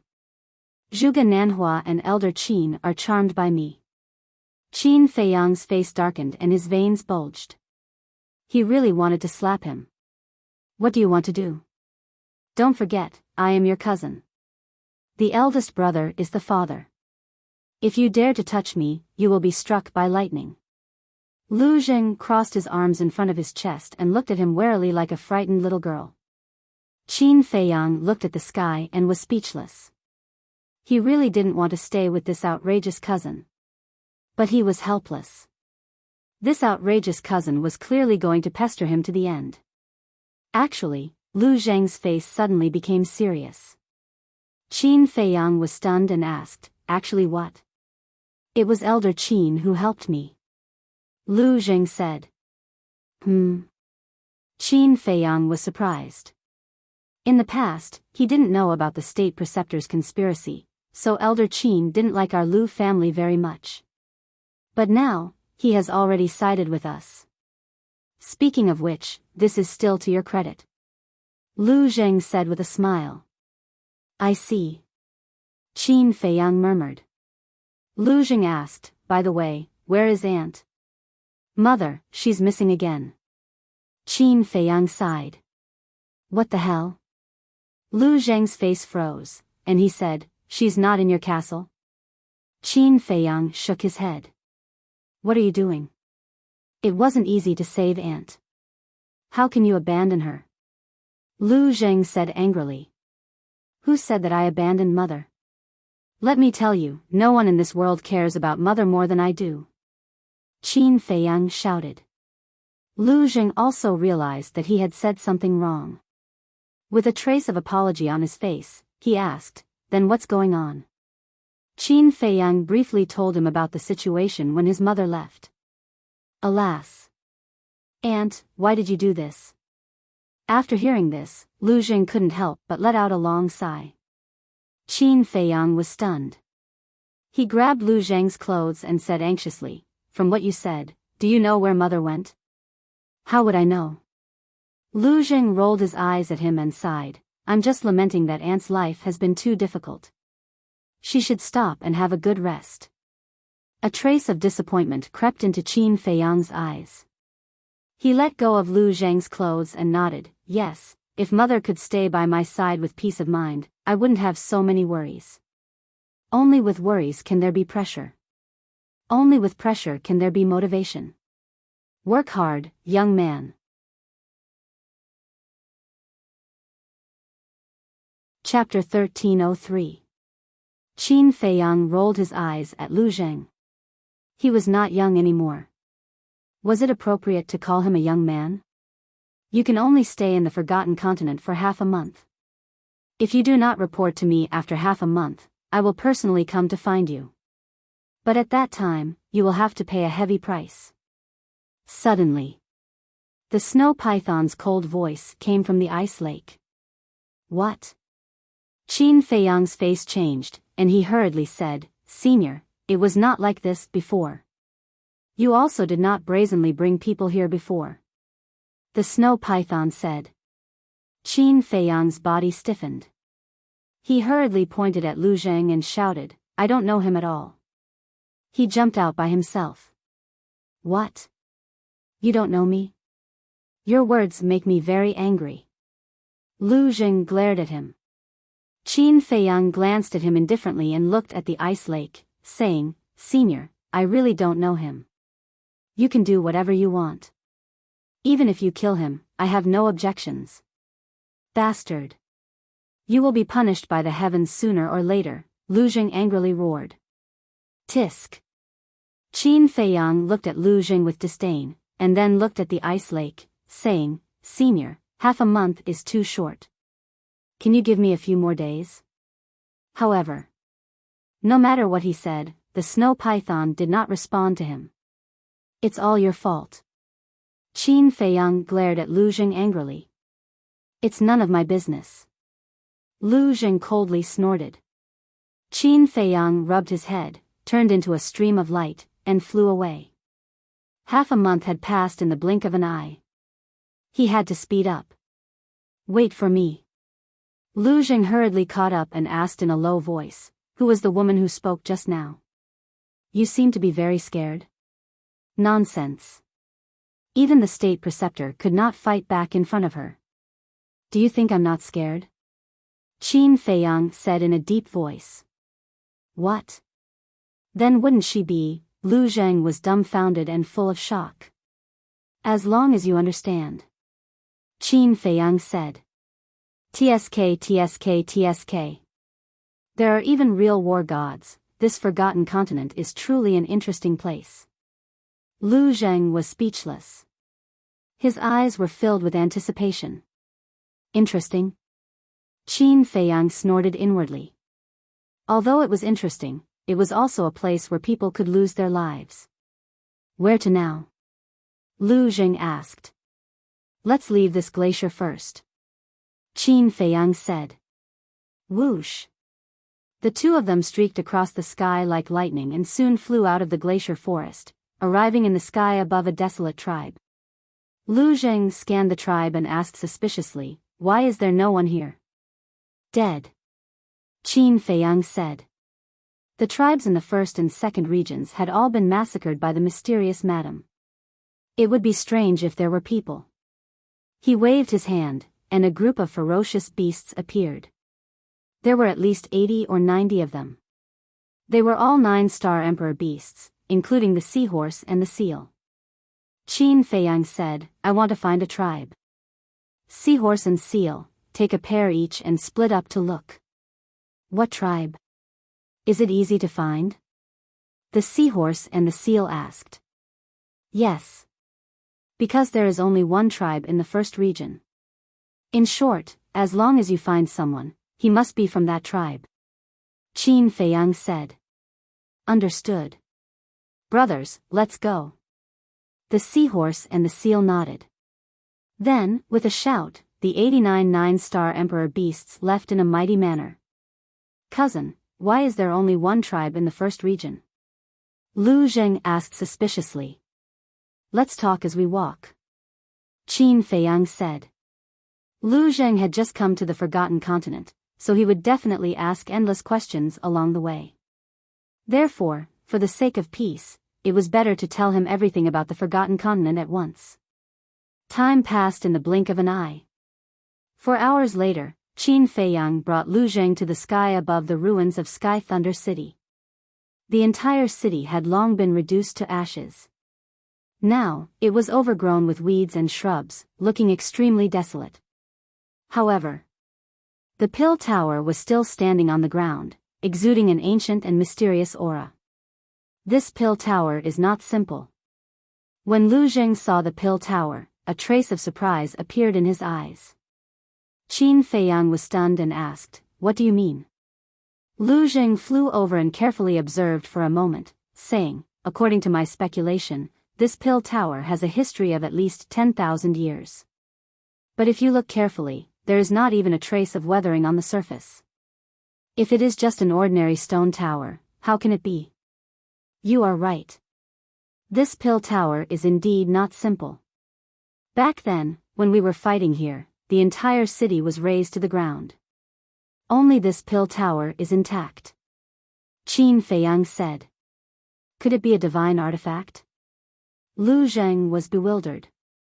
Qin Feiyang said, if it is a divine artifact, even if it has not recovered, it should still have divine power. But do you feel divine power? No. Lu Zheng shook his head and walked around the pill tower. Then, he stood in front of the door and asked, do you want to go in and take a look? The door was wide open.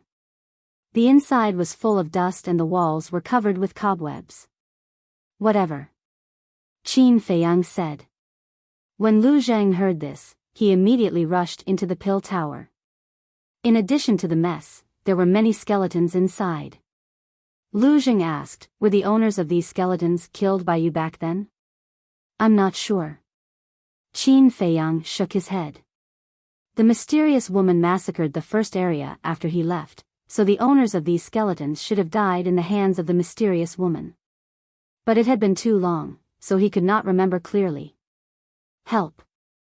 Who can save me? The two of them had just reached the second floor when a cry for help suddenly sounded upstairs.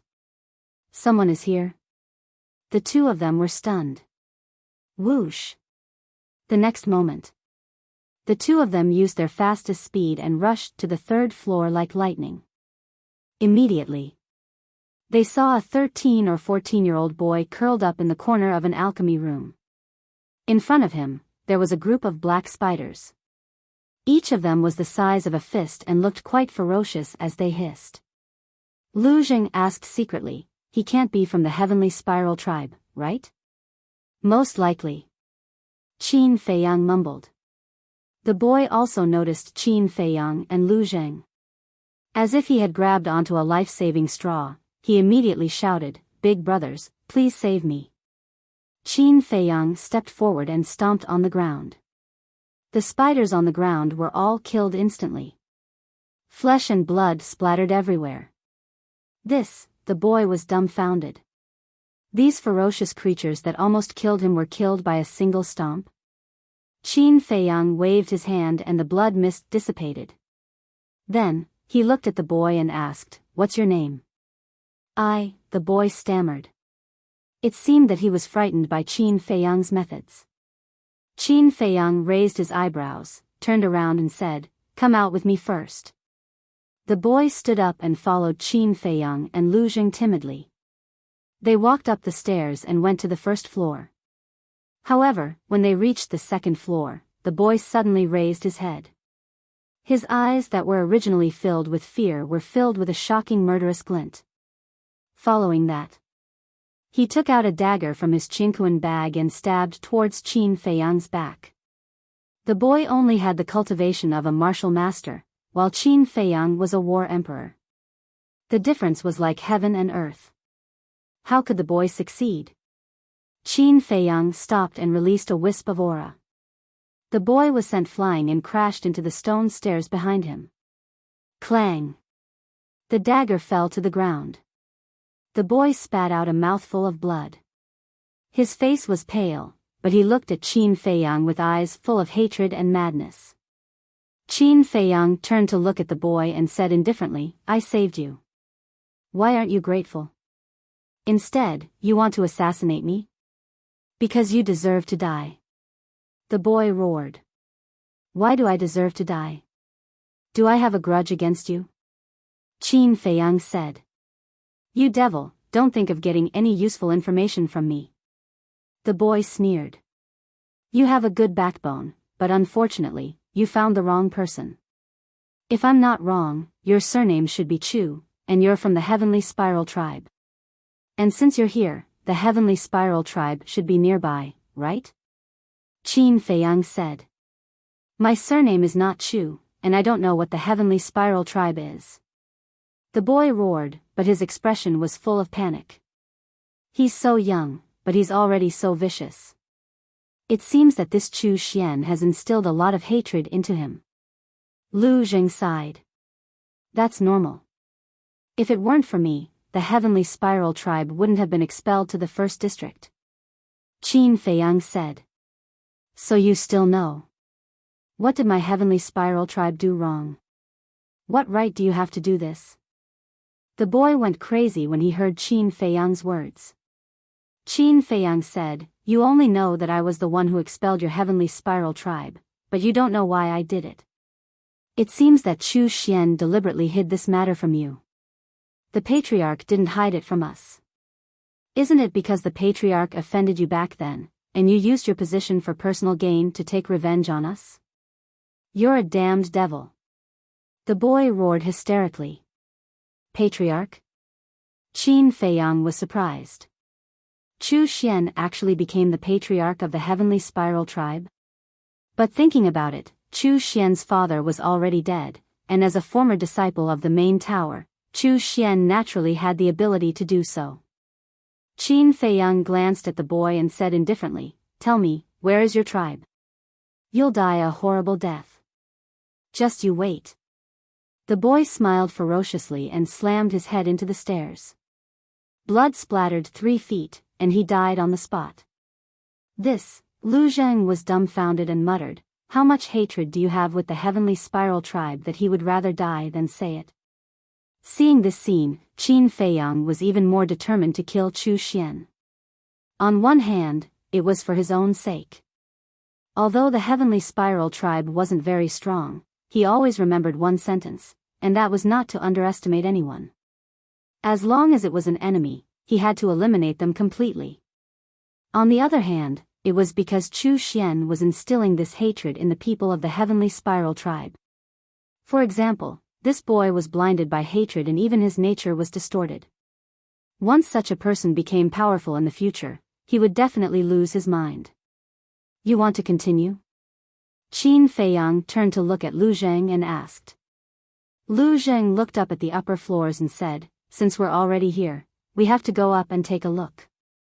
Go do your thing, don't worry about me."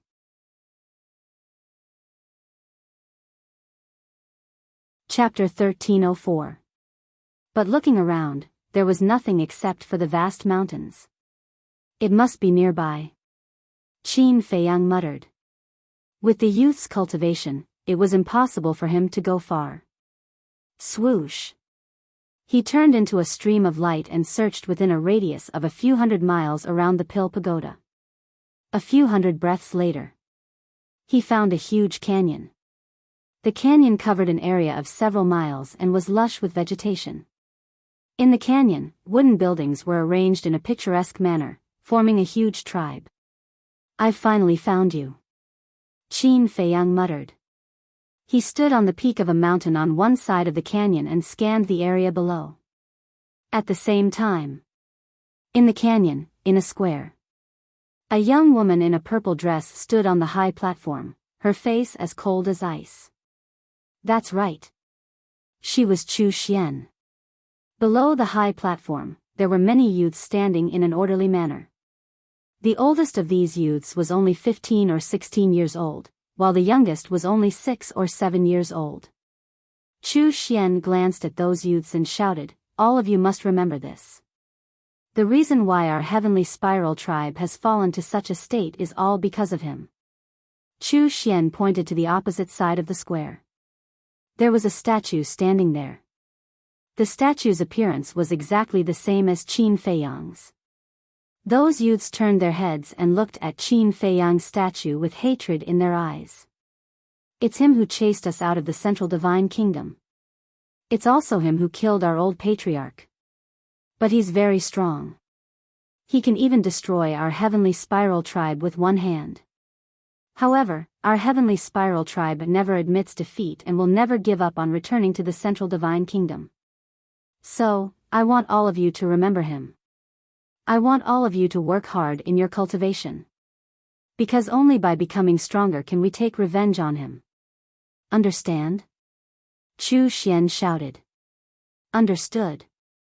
Those youths roared with murderous intent. Even those 5 or 6-year-old children were full of murderous intent. There were many adults around, their eyes filled with hatred.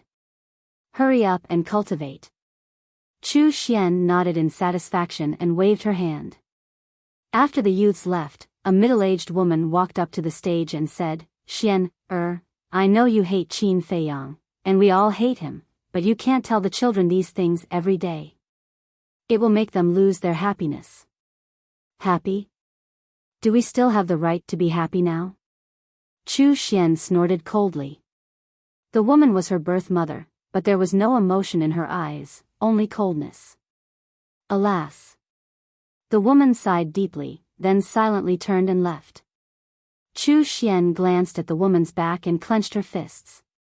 She sneered, "Qin Feiyang, I swear I'll make you pay. Do you have the ability?"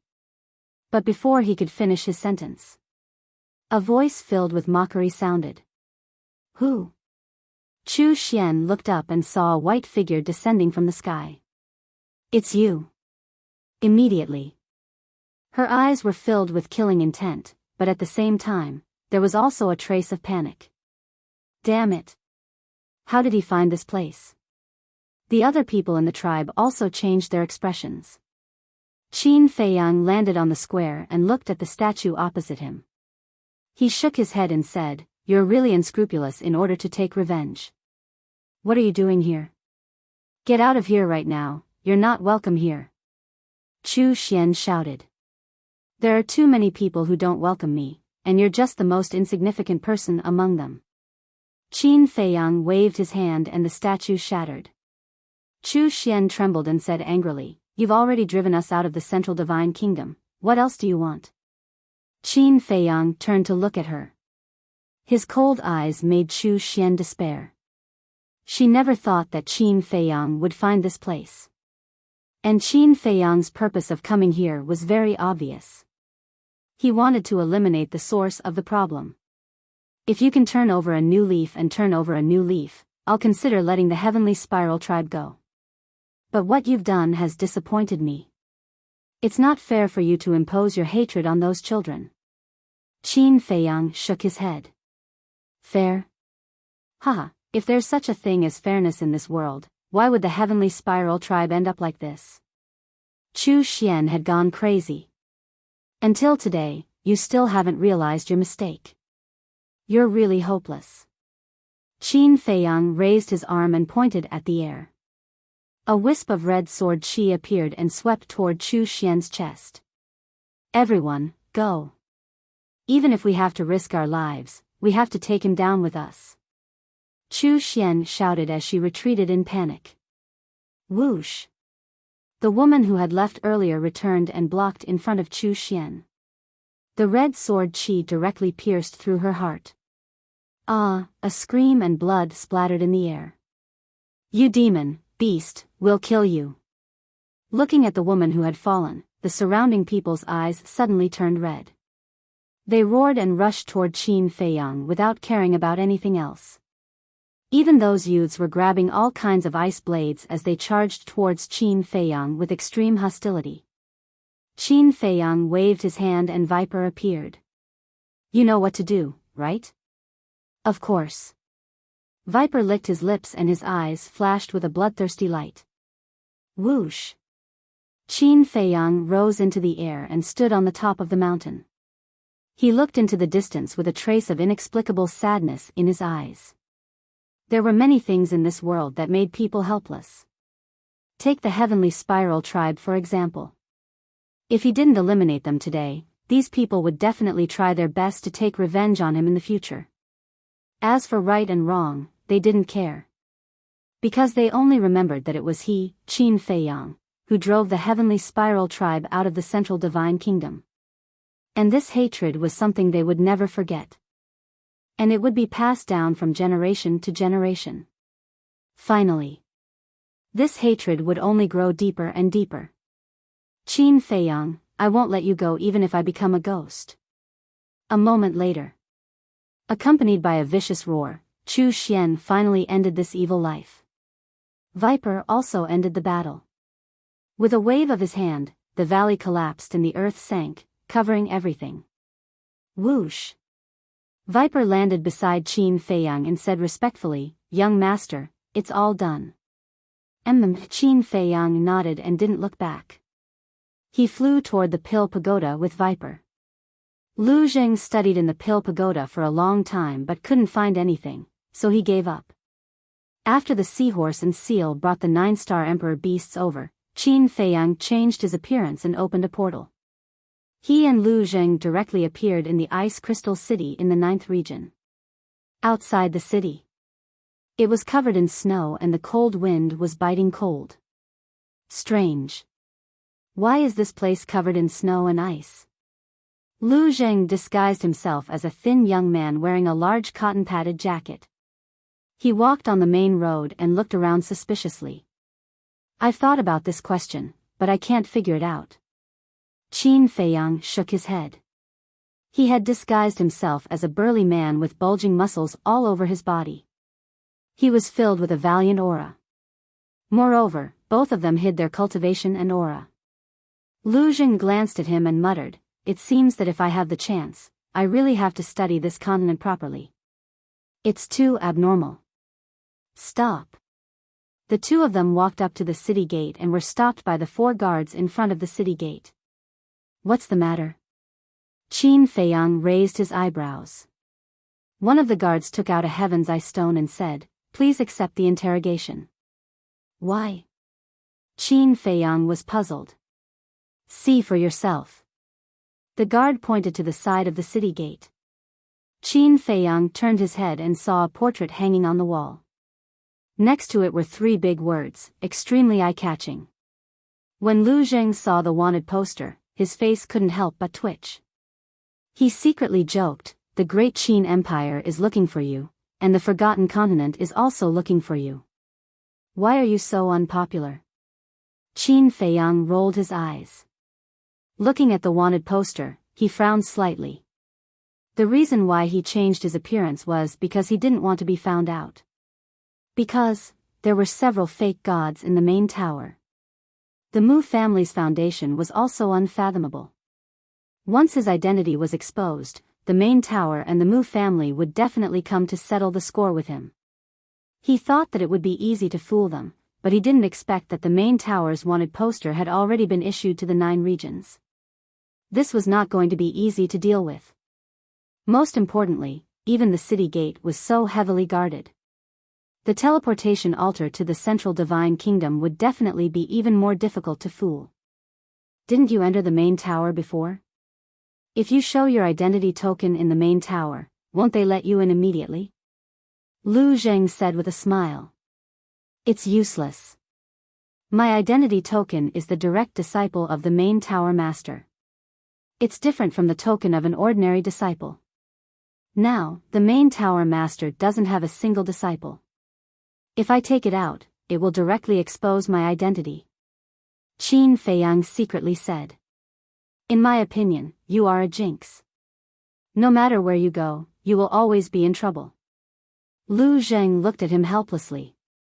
With a wave of his hand, his battle chi surged. The 4 guards screamed and died on the spot. Hearing the screams, the people inside and outside the city immediately looked over. When they saw the 4 guards lying on the snow, their faces immediately changed. Murder. Someone killed the city guards. Exclamations constantly sounded in the city. Hee hee. Since we can't fool them, we will directly kill our way in. This is in line with our character. Lu Zheng laughed cruelly. He turned into a stream of light and directly flew to the sky above the city gate. Qin Feiyang shook his head and laughed. He also flew into the sky and flew into the city. Stop. How dare you kill the guards of the city? Did you eat a leopard's guts? Along the way, there were guards constantly intercepting them, but they were all easily dealt with by Lu Zheng. After a while, the 2 of them arrived above the teleportation altar. Sure enough, as Qin Feiyang expected, this place was even more heavily guarded than the city gate. More than 100 guards of the city lord's mansion surrounded the square. Each of them had the cultivation of a battle saint. Beside the teleportation altar, there were 4 old men sitting cross-legged. The 4 of them were wearing long robes. Their white hair was mottled, and their auras were unfathomable. They all wore a pure gold token on their waists. And on the token, there was a flame pattern. Although the faces of the 4 people were unfamiliar, Qin Feiyang was able to identify them with a single glance. Because that token was the Master Tower's oracle token. In other words.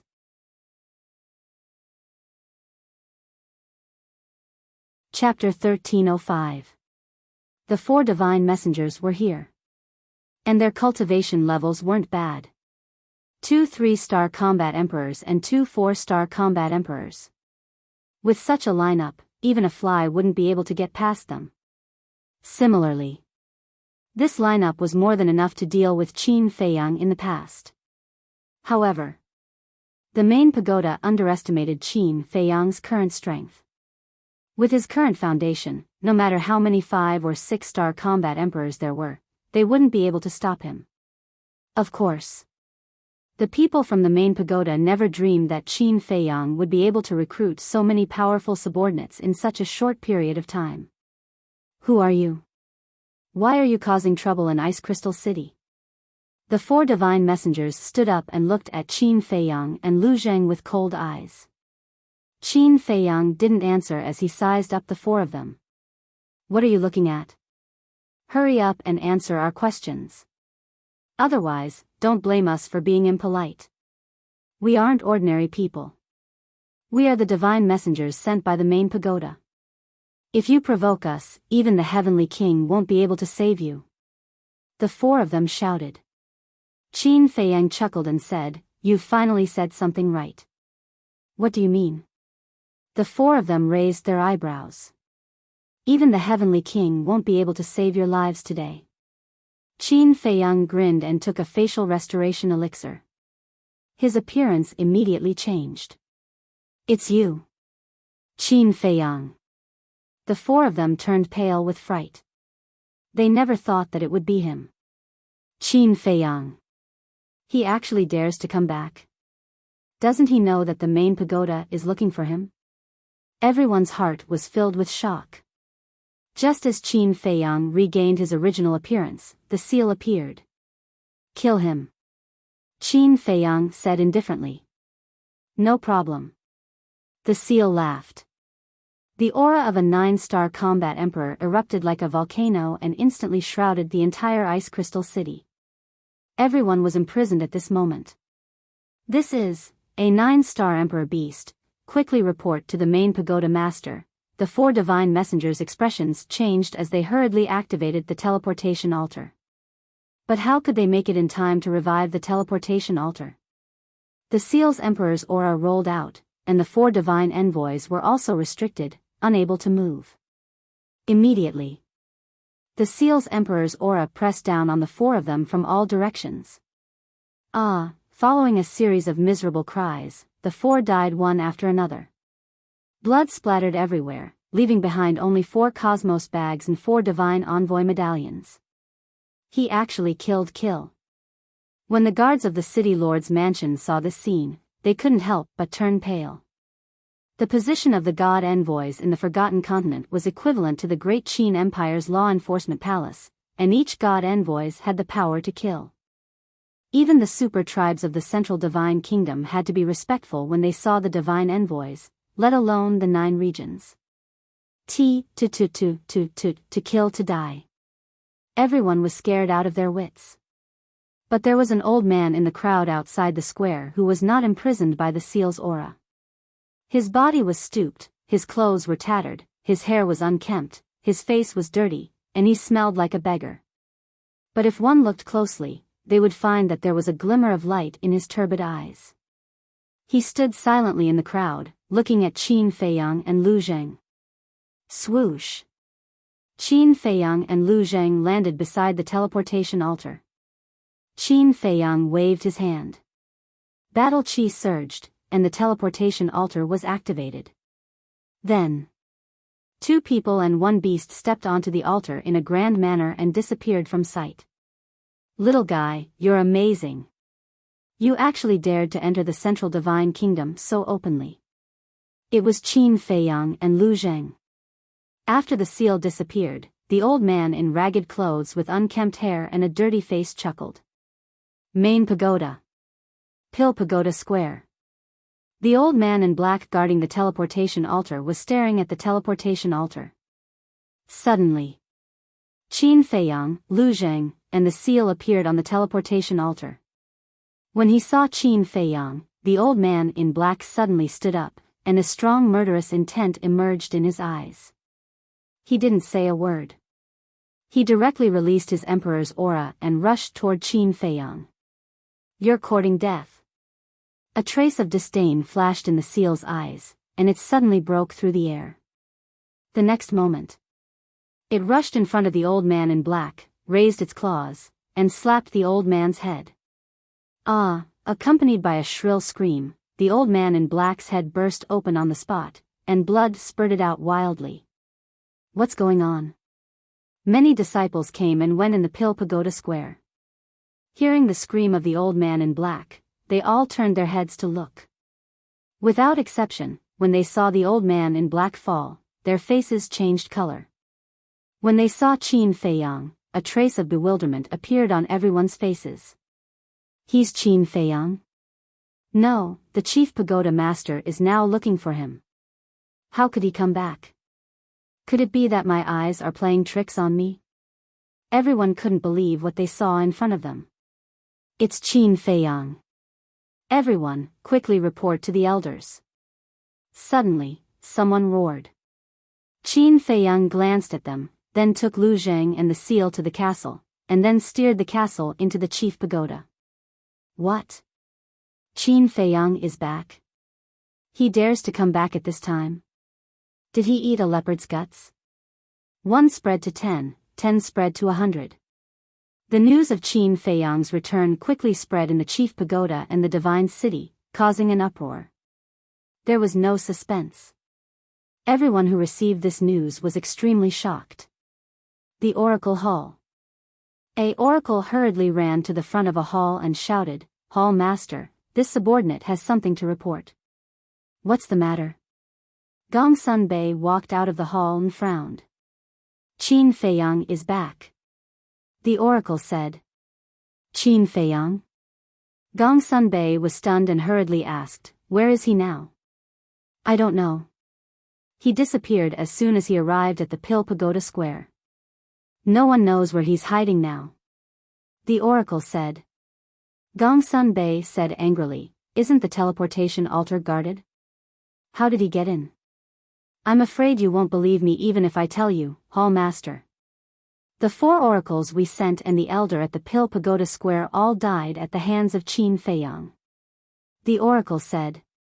"How is that possible? When did he have such strength?" Gong Sun Bei was surprised. This subordinate doesn't believe it either, but it's the truth. However, it said that the one who killed them wasn't Qin Feiyang himself, but a 9-star emperor beast by Qin Feiyang's side. The oracle said. 9-star emperor beast. Gong Sun Bei murmured and said in a deep voice, "Immediately gather all the oracles and guard the teleportation altar at the Pill Pagoda Square. Without my orders, no one is allowed to enter or leave." "Yes." The oracle replied with a bow. Gong Sun Bei continued, "In addition, inform everyone that the news of Qin Feiyang's return is to be kept a secret from junior brother and you, This subordinate understands." "This subordinate will do it right away." The oracle nodded and turned around to leave. "Wait." Gong Sun Bei suddenly thought of something. "Hall Master, do you have any other instructions?" The oracle stopped and turned to look at him with a puzzled expression. Gong Sun Bei pondered for a while and said, "Don't let the oracles below the 9-star combat emperor realm go. After all, Qin Feiyang has a 9-star emperor beast by his side. If a fight breaks out, it won't do us any good." "Understood." The oracle nodded and hurriedly left. "Qin Feiyang, since you've already left, why did you come back? Don't you remember what I said to you back then? When we meet again, you and I are enemies. I won't show any mercy." Gong Sun Bei looked up at the sky and muttered to himself. A cold light flashed in his eyes. Then, he opened a teleportation gate and walked in without looking back. "Lord, this subordinate wishes to see you." In front of a courtyard, Gong Sun Bei stood at the entrance, looking at the closed door of the pavilion and respectfully said, "Come in." The chief tower master's voice came from inside. Gongsun Bei pushed open the door of the courtyard and walked to the front of the pavilion. He gently pushed open the door of the pavilion, and the chief tower master immediately entered his sight. The chief tower master was sitting in front of the tea table in the hall. Not only was his face pale, but his eyes were also extremely gloomy. "Lord, you've already received the news?" Gongsun Bei glanced at the chief tower master and walked into the hall. He stood in front of the chief tower master and asked. "Yes." The chief tower master nodded and slammed his palm on the tea table.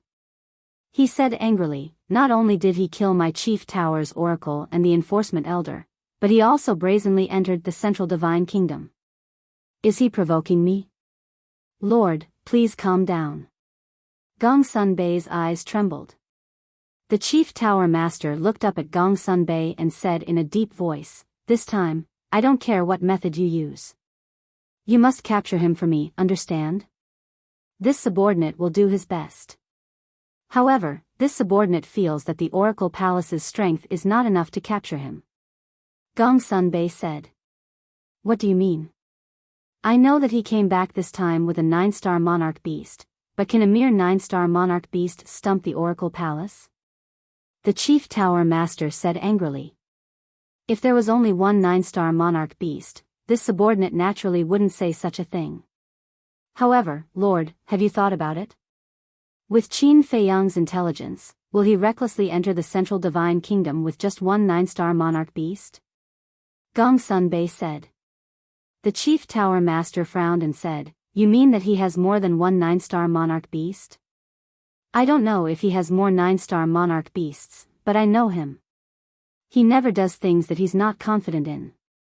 Therefore, this subordinate concluded that he must have other means.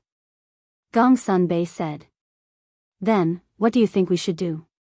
The chief tower master asked. Gongsun Bei said, "Go to the land of inheritance and ask the 3 patriarchs to come out of seclusion. They are all false gods. It will be a piece of cake for them to deal with Qin Feiyang." The chief tower master pondered for a while and nodded. "All right, go and tell them the truth. I think they will definitely take action." "Yes." Gongsun Bei responded respectfully and was about to turn around and leave. "Don't go." However, at this moment, a cold voice resounded in the hall. "Qin Feiyang." Gongsun Bei and the chief tower master's expressions changed as they immediately looked around. Whoosh! The next moment.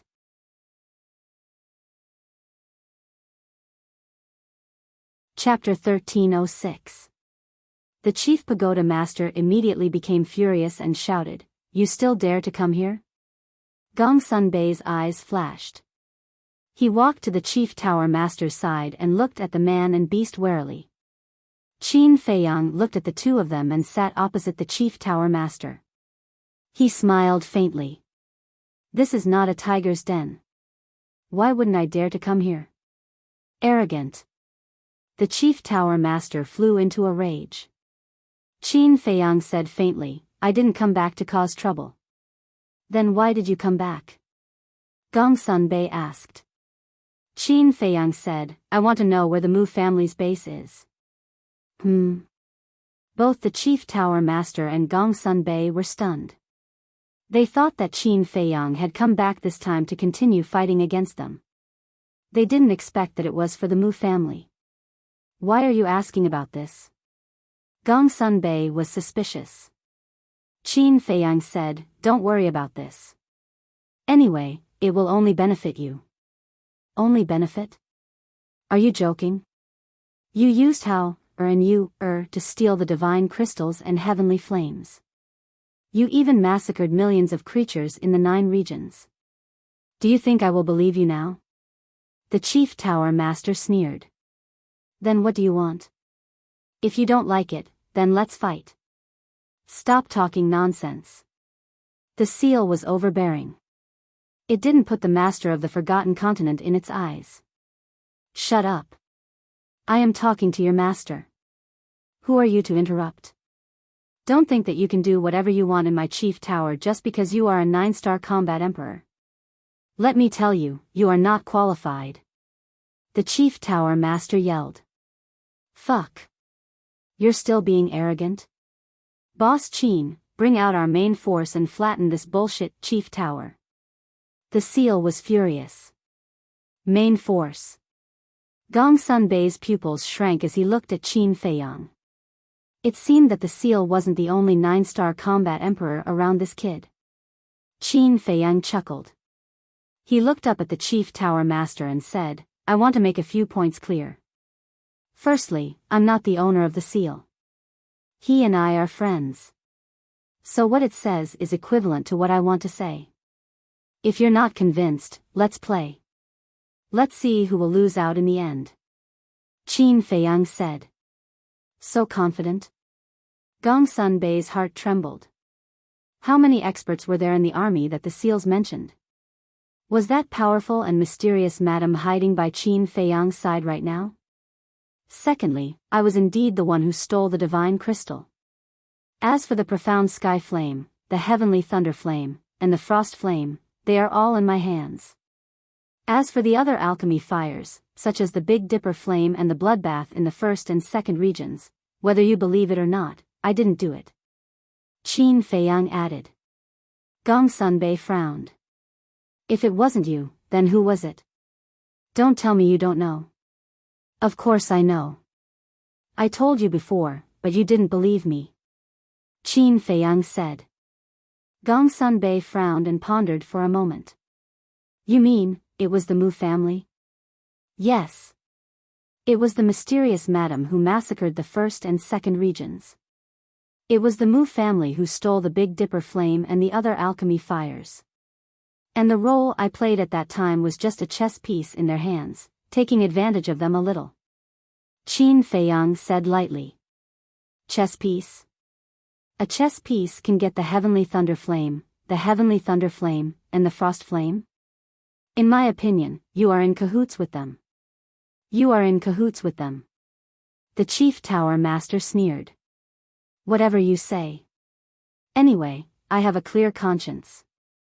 Now, can you tell me where the Mu family is? Qin Feiyang said. Gong Sunbei didn't answer. Who has the divine crystal now? The mysterious madam. Qin Feiyang didn't hide it because there was no need to. The mysterious madam's strength was beyond imagination. Even if the chief tower master knew, he couldn't do anything to her. Of course.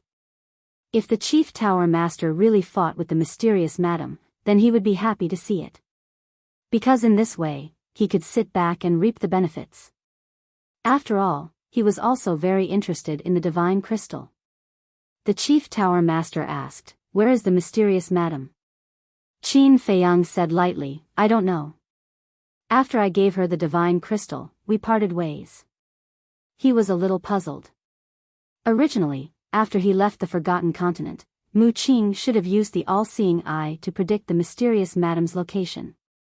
So, Mu Qing must have known that the mysterious madam was hiding in the Endless Sea. At that time, the Mu family and the chief tower master were in a cooperative relationship. If the Mu family knew, then the chief tower should also know. But now, why did the chief tower master come to ask him? Could it be that the Mu family didn't tell the chief tower master the whereabouts of the mysterious madam? After thinking about it for a while, it was really possible. Because the Mu family also wanted the divine crystal. The chief tower master looked at Qin Feiyang's expression and said in a deep voice, you really don't know, or are you pretending not to know? Is it so important to tell the truth? If you really want to know, I can show you the way to monitor the Mu family. If I'm not wrong, the Mu family is also looking for the mysterious madam now, and they will find it before you. Qin Feiyang smiled. The Mu family, I kindly took them in and gave them a place in the Central Divine Kingdom, but they pretended to obey in front of me. They really deserve to die. The chief tower master clenched his hands, and the murderous intent in his eyes was undisguised. This Mu family's people have always been ambitious. Gong Sunbei shook his head and sighed. In fact, He had long suspected the Mu family, and he had told the chief tower master about this before, but there was no evidence. However, even if there was evidence, what could he do? The Mu family's strength was unfathomable, and the chief tower might not be able to fight them. Suddenly, Gongsun Bei looked at Qin Feiyang, his eyes flashed slightly, and asked, Qin Feiyang, how about we join forces? Join forces? Qin Feiyang was stunned. The chief tower master also looked at Gongsun Bei in astonishment. Although all of this was done by the mysterious madam and the Mu family behind the scenes, Qin Feiyang was also a participant. And the heavenly thunder flame, the mysterious sky flame, and the ice flame were indeed in the hands of Qin Feiyang. Logically speaking, shouldn't they first get rid of Qin Feiyang and take back the 3 kinds of alchemy fire? But why did Gongsun Bei take the initiative to ask for Qin Feiyang's help?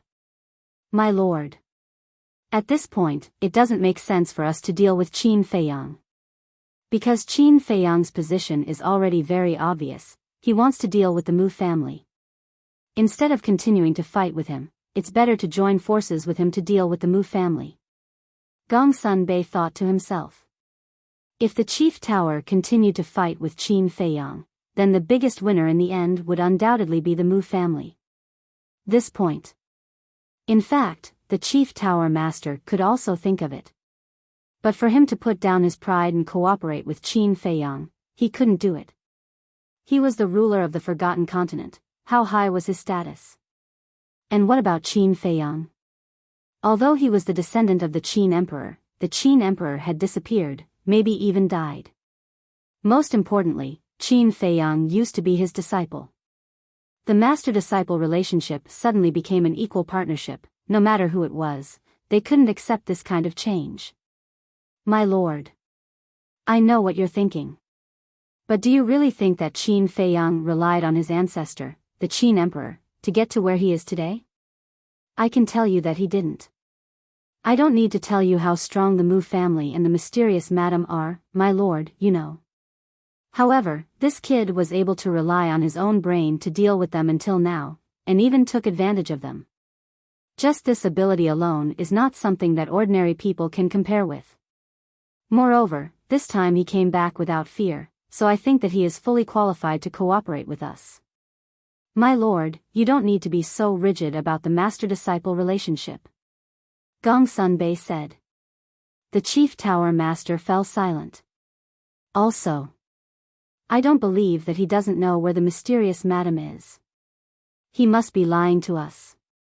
And if we cooperate with him, then we can use him to find the mysterious madam and take back the divinity crystal. Gongsun Bei said telepathically, his eyes flashing. Take back the divinity crystal. The chief tower master's eyes trembled slightly, and he took a deep breath, secretly saying, how can you be sure that he wants to deal with the Mu family? Because he's asking about the Mu family's base. Gongsun Bei said. What does this mean? The chief tower master raised his eyebrows. It means that his relationship with the Mu family is not that good, otherwise the Mu family wouldn't hide the location of their base from him. If my lord is still worried, I can ask him in person.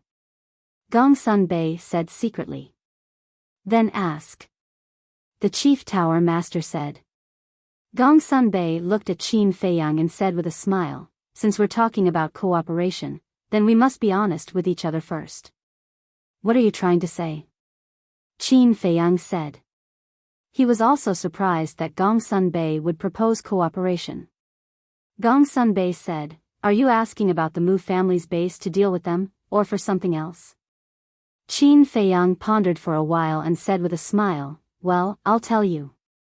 The Mu family is my mortal enemy. Since you're mortal enemies, then why are you helping them? The chief tower master said angrily. Qin Feiyang said lightly, I just said that I was just a chess piece before, and I had no choice. The chief tower master's face sank. Although it was the Mu family and the mysterious madam who had been adding fuel to the fire behind the scenes, to be honest, Qin Feiyang was the one who deserved to be killed the most. Because without him, it would be difficult to accomplish all of this. Gongsun Bei glanced at the chief tower master, then looked at Qin Feiyang and said with a smile, "One more question. What's your situation in the great Qin Empire? In the past, the whole world was my enemy, but now, I can do whatever I want." Qin Feiyang said casually. "Do whatever I want?" The two of them were shocked. The great Qin Empire actually allowed a mere one-star combat emperor to do whatever he wants. I can imagine how bad the great Qin Empire is now. The chief pagoda master suddenly laughed out loud. His laughter was filled with ridicule that couldn't be dispersed. Qin Feiyang glanced at him indifferently as if he was looking at a clown. Gongsun Bei was also silent as he looked at Qin Feiyang. You're tuning in to the Biyao's Wuxia Chronicles YouTube channel. Don't forget to subscribe and join us on this journey to catch the most captivating stories.